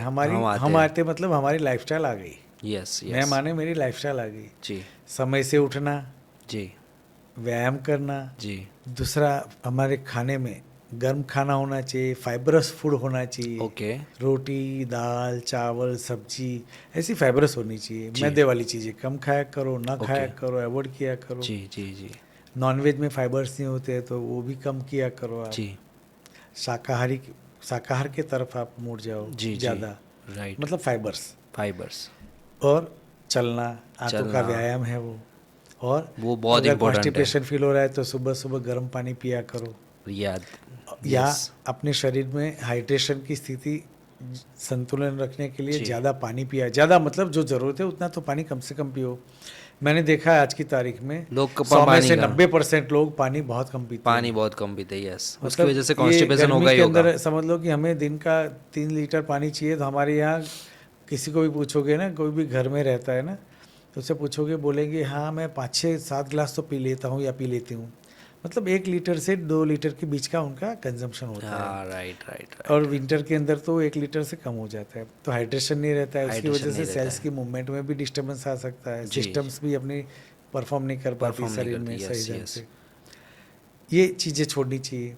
अच्छा, अगर कब्ज़ है, विबंध है, कॉन्स्टिपेशन है आपको, तो अलग अलग नुस्खे भी जिसको बोलते हैं, मैं तो उसको उपचार बोलूँगा जी, नुस्खे को। जैसे कि किसी को ऐसा है कि भाई गर्म पानी पी लिया, पेट साफ आ गया, सुबह 2-3 गिलास पी ली, पेट जी। साफ आ गया। और किसी को ऐसा है कि भाई सुबह सुबह पानी के अंदर या दूध के अंदर गर्म गाय का या भैंस का घी मिला के वो खा लिया, पी लिया, तो पेट साफ आ जाएगा उनको हाँ। 1-2 घंटे के अंदर। राइट, राइट, कुछ को राइट। ऐसा कि सुबह सुबह थोड़ा चक्कर लगा दिया, पेट साफ आ जाएगा। जी, जी, जी। कुछ लोग ऐसे हैं कि रात को कुछ दवाई खा लेंगे आयुर्वेद की, हाँ। और सुबह पेट साफ आ जाता है उनको। उपचार तो है। उपचार तो बहुत है। हाँ, यस। वनस्पतियाँ भी काफ़ी हैं। जी। अब कुछ लोग मुझे ये प्रश्न करते हैं कि साहब उससे मुझे आदत नहीं पड़ जाएगी। हाँ, ये मैं बहुत वही कॉमन पूछने पॉइंट है ना, आदत नहीं पड़ जाएगी। आदत पड़ गई तो। आदत पड़ने का सवाल ही पैदा नहीं होता है। जी। क्यों? ये आपकी ज़रूरत बन गई है। ये ज़रूरत बन गई, यस। हाँ, आप उससे निकलना चाहते तो उसके कारण को ढूंढें और उसको दूर करें। जी। वरना आपकी आंतों की निर्बलता आपकी साथी बन गई है। साथी बन गई, और यस। साथी बनने के कारण वो आपका रोज का प्रॉब्लम बन जाएगा। तो आपको जी। रोज उसका सॉल्यूशन लेना है। राइट। तो अगर ये सारी चीज़ों के साथ में कुछ औषधि की ज़रूरत भी पड़ती है, जी। तो फायदा क्या है कि ये नेचुरल वनस्पतियां हैं। वनस्पतियां Yes. हमारे लिए प्लग एंड प्ले जैसा काम करती है, अनुकूल आ जाती है, एकदम सही बात है। नुकसान नहीं करती। नुकसान कुछ भी नहीं है। बहुत करती सही। है, क्या करती है? रोज खानी पड़ती है, वो नुकसान है आपको। जरूरत है, मैं उसको उस या, प्रकार से हाँ। नहीं समझता। सही बात है। ये ज़रूरत है। जैसे हम रोज़ाना दाल चावल रोटी खाते हैं, हमारी ज़रूरत है। अगर नहीं खाएंगे तो मर जाएंगे। तो वैसे आंत को तंदुरुस्त रखने के लिए, उसको फंक्शनल रखने के लिए, उसकी फंक्शनल कैपेसिटी को एनहेंस करने के लिए आपको स्टिमुलेंट्स बाहर से देने पड़ेंगे, जिसको आप दवाई के रूप में मानते हैं। जो आयुर्वेद में तो वनस्पतियाँ दी है, बेहतरीन वनस्पतियाँ सबसे कॉमन है। आप हमारे पास क्या क्या चीज़ें हमारे घर में बहुत प्रचलित है? हरड़ है। हरड़, यस, यस, यस। हरड़ है ना हमारे पास, बहुत प्रचलित है। बहुत प्रचलित है। आँख किसी को नींद से उठा के पूछोगे कि आयुर्वेद में कब्ज के लिए कौन से, बोलेगा हरड़ हरड़। है। हमारे घर में एक चीज़ होती है, पुरातन काल से थी हमारी सिस्टम में, कल्चर में, जिसको मिक्स किया गया है, कैस्टर ऑयल, एरंड तेल। कैस्टर और एरंड तेल, यस, एरंड यस, तेल यस। है। राइट। हमारे गुजरात में तो गेहूं को प्रिजर्व करने के लिए एक बार क्लीन हो जाए ना, उसके बाद जी। उसको कैस्टर ऑयल से भावित करते हैं हम लोग। अच्छा, ओके। कैस्टर ऑयल चढ़ाते हैं उसके ऊपर और उसको प्रिवेंट करते हैं, तो साल भर उसको कुछ नहीं होता कुछ है। नहीं होता है। कैस्टर ऑयल एडिबल है। हम्म। एरंड तेल, दिवेल जिसको बोलते हैं हम दिवेल लोग, बोलते हैं, गुजराती yes, में दिवेल गुजराती बोलते में हैं दिवेल इसको, बोलते हैं, हाँ। यस। तो वो लीजिए आप। जी। फिर हरड़ से भी स्ट्रांग होती है बाल हरड़। बाल हरड़। हरड़ का बाल स्वरूप वो उससे भी स्ट्रांग होता है, अच्छा होता है। इसको अच्छा। बोलते हैं हिमज। हिमज, ओके। उसको हिमज बोलते हैं। नई नई चीज़ समझ में आ रही है, अभी आज सुनने को मिल रही है। तो वो हिमज भी आप ले सकते हैं। जी। अच्छा, उससे भी एक और प्रचलित है हिमज, मतलब ये सब चीज़ें पाउडर या टेबलेट फॉर्म में लेते हैं हम लोग, जी, मिलता जी। है मार्केट में, सब कंपनियां बनाती हैं। वैसे तो काफ़ी औषधियाँ हैं जो कि लेनी चाहिए। जी, और कब्ज की दवाई कब लेनी चाहिए, काफ़ी लोग पूछते हैं कैसे लेनी चाहिए, तो मैं रात को बोलता हूँ सोते- पानी के साथ लेना चाहिए। सबसे पहला तो कैसे माने पानी के साथ लेनी पानी के चाहिए। साथ कब लेनी चाहिए, रात को सोते समय। सोते समय लेनी चाहिए। क्यों? क्योंकि सोने के बाद आप कुछ खाते नहीं हैं तो औषध Yes, अपना विरेचक गुण दे सकती दे है। सकती है। एक चीज़ समझिए, अगर खाने के ऊपर आपने ये दवाइयाँ खाई ना तो पेट साफ नहीं आएगा, वो डाइजेस्ट हो जाएगी। डाइजेस्ट हो जाएगा, यस, सही बात है, ये एकदम आयुर्वेद सही की बात। खूबी है। सोते वक्त लीजिए। जी, और कितनी लेनी चाहिए, हर एक को अपनी प्रकृति के हिसाब से लेनी चाहिए। हर एक को अपनी, यस, हर सही एक बात को है। अपनी प्रकृति के हिसाब से। अच्छा, टेबलेट लूँ या पाउडर लूँ, जो आपको अनुकूल हो वो लीजिए। आदत पड़ जाएगी, अगेन बोल रहा हूँ, आदत तो नहीं है, ये ज़रूरत है आपकी। ज़रूरत है, यस, क्योंकि लाइफस्टाइल इतनी फास्ट है खान पान की। और साथ में वो परहेज में आप ध्यान रखिए, परहेज जो में मैंने ध्यान जैसे रखिए, पहले yes। बता दिया, अपनी लाइफस्टाइल में चेंज कीजिए। तो क्या सर, अभी जो आपने बताया ये जो इंग्रेडिएंट्स, ये जो जड़ी बूटियाँ बताई, तो क्या पुनर्वसु ने ऐसी कोई प्रोडक्ट बनाई है जो ये सारी जड़ी बूटियाँ इसमें आ जाए कॉन्स्टिपेशन के लिए? बिल्कुल, एक शास्त्रोक्त औषध है। जी, मतलब ऋषि मुनियों ने जो हमें ज्ञान दिया वही एक ज्ञान हम आज की तारीख में भी दे रहे हैं लोगों को। ओके। गांधर्व हरित की टैबलेट है। गंधर्व हरित की टैबलेट। हाँ, ओके। सिर्फ 2 इंग्रेडिएंट से बनी हुई है। अच्छा। बेहतरीन ओके, दवाई है कब्ज के लिए। ओके। इंग्रेडिएंट्स क्या है? बालहरड़ माने हिमज, हीमज। ओके। और एरंड तेल माने कैस्टर ऑयल। कैस्टर ऑयल, दिवेल। नाइस। हाँ, ये दोनों में ये दोनों दोनों। को मिला के प्रोसेस करके ओके। दवाई बनती है गांधर्व हरित की, जो कि शास्त्रों में वर्णित है। Wow, nice. मतलब कॉन्स्टिपेशन के लिए ये गोली बेस्ट है। वो मस्त रिजल्ट देती है और अच्छा देती है, जी। मतलब सेटिस्फैक्ट्री है। Satisfact, हाँ। सेटिस्फैक्ट्री है। मैं खुद कुछ दिनों से ले रहा हूँ और रिव्यूज बहुत अच्छे हैं। जी, रिव्यूज़ तो मेरा खुद मिल जाएगा क्योंकि मैं कुछ कुछ दिनों से ले रहा हूँ और हल्कापन लगता है सुबह सुबह। सो इट्स वंडरफुल, रिजल्ट उसका अच्छा और है। अगेन जैसे मैंने पहले बोला था, dose varies person to person. Yes, yes, yes, yes. लेने का वक्त है रात का। जी, जी, जी, जी। एरंड है वो वात शामक है। ओके। एरंड तेल है वो वायु का शमन करता है। जी, कॉन्स्टिपेशन में हमारे मल के अंदर शुष्कता पैदा होती है, वो जी। वायु, शुष्कता वायु का गुण है। Okay, right. और वायु को शमन करने के लिए एरंड बहुत अच्छा है। वाह, लुब्रिकेशन देता है, स्निग्धता जी। देता है। और उसका एक दूसरा नाम है वातारी, वातारी। वायु का अरी। अरी। तो ये, और हिमज जो होती है ना, बाल शिवा, बाल हरड़, वो दोनों को मिला के एक कुदरत का जी। नजराना जिसको बोल दे या गिफ्ट बोल दीजिए, जी, जी, वो जी। हमारे ऋषि मुनियों ने दी है, जो हम हमारे सारे जो आयुर्वेद के चाहक लोग हैं उनको दे रहे हैं। वाह, नाइस। मतलब बहुत ज़रूरी है, तो आज के युवाओं को ये सारी चीज़ ध्यान में रखते हुए ये आयुर्वेद की तरफ मुड़ना भी चाहिए और ऐसी दवाई या ऐसे इंग्रेडिएंट का खास तौर में उपयोग करना चाहिए ताकि कॉन्स्टिपेशन से बचे रहे। It's very important. Very nice to conversation with you sir.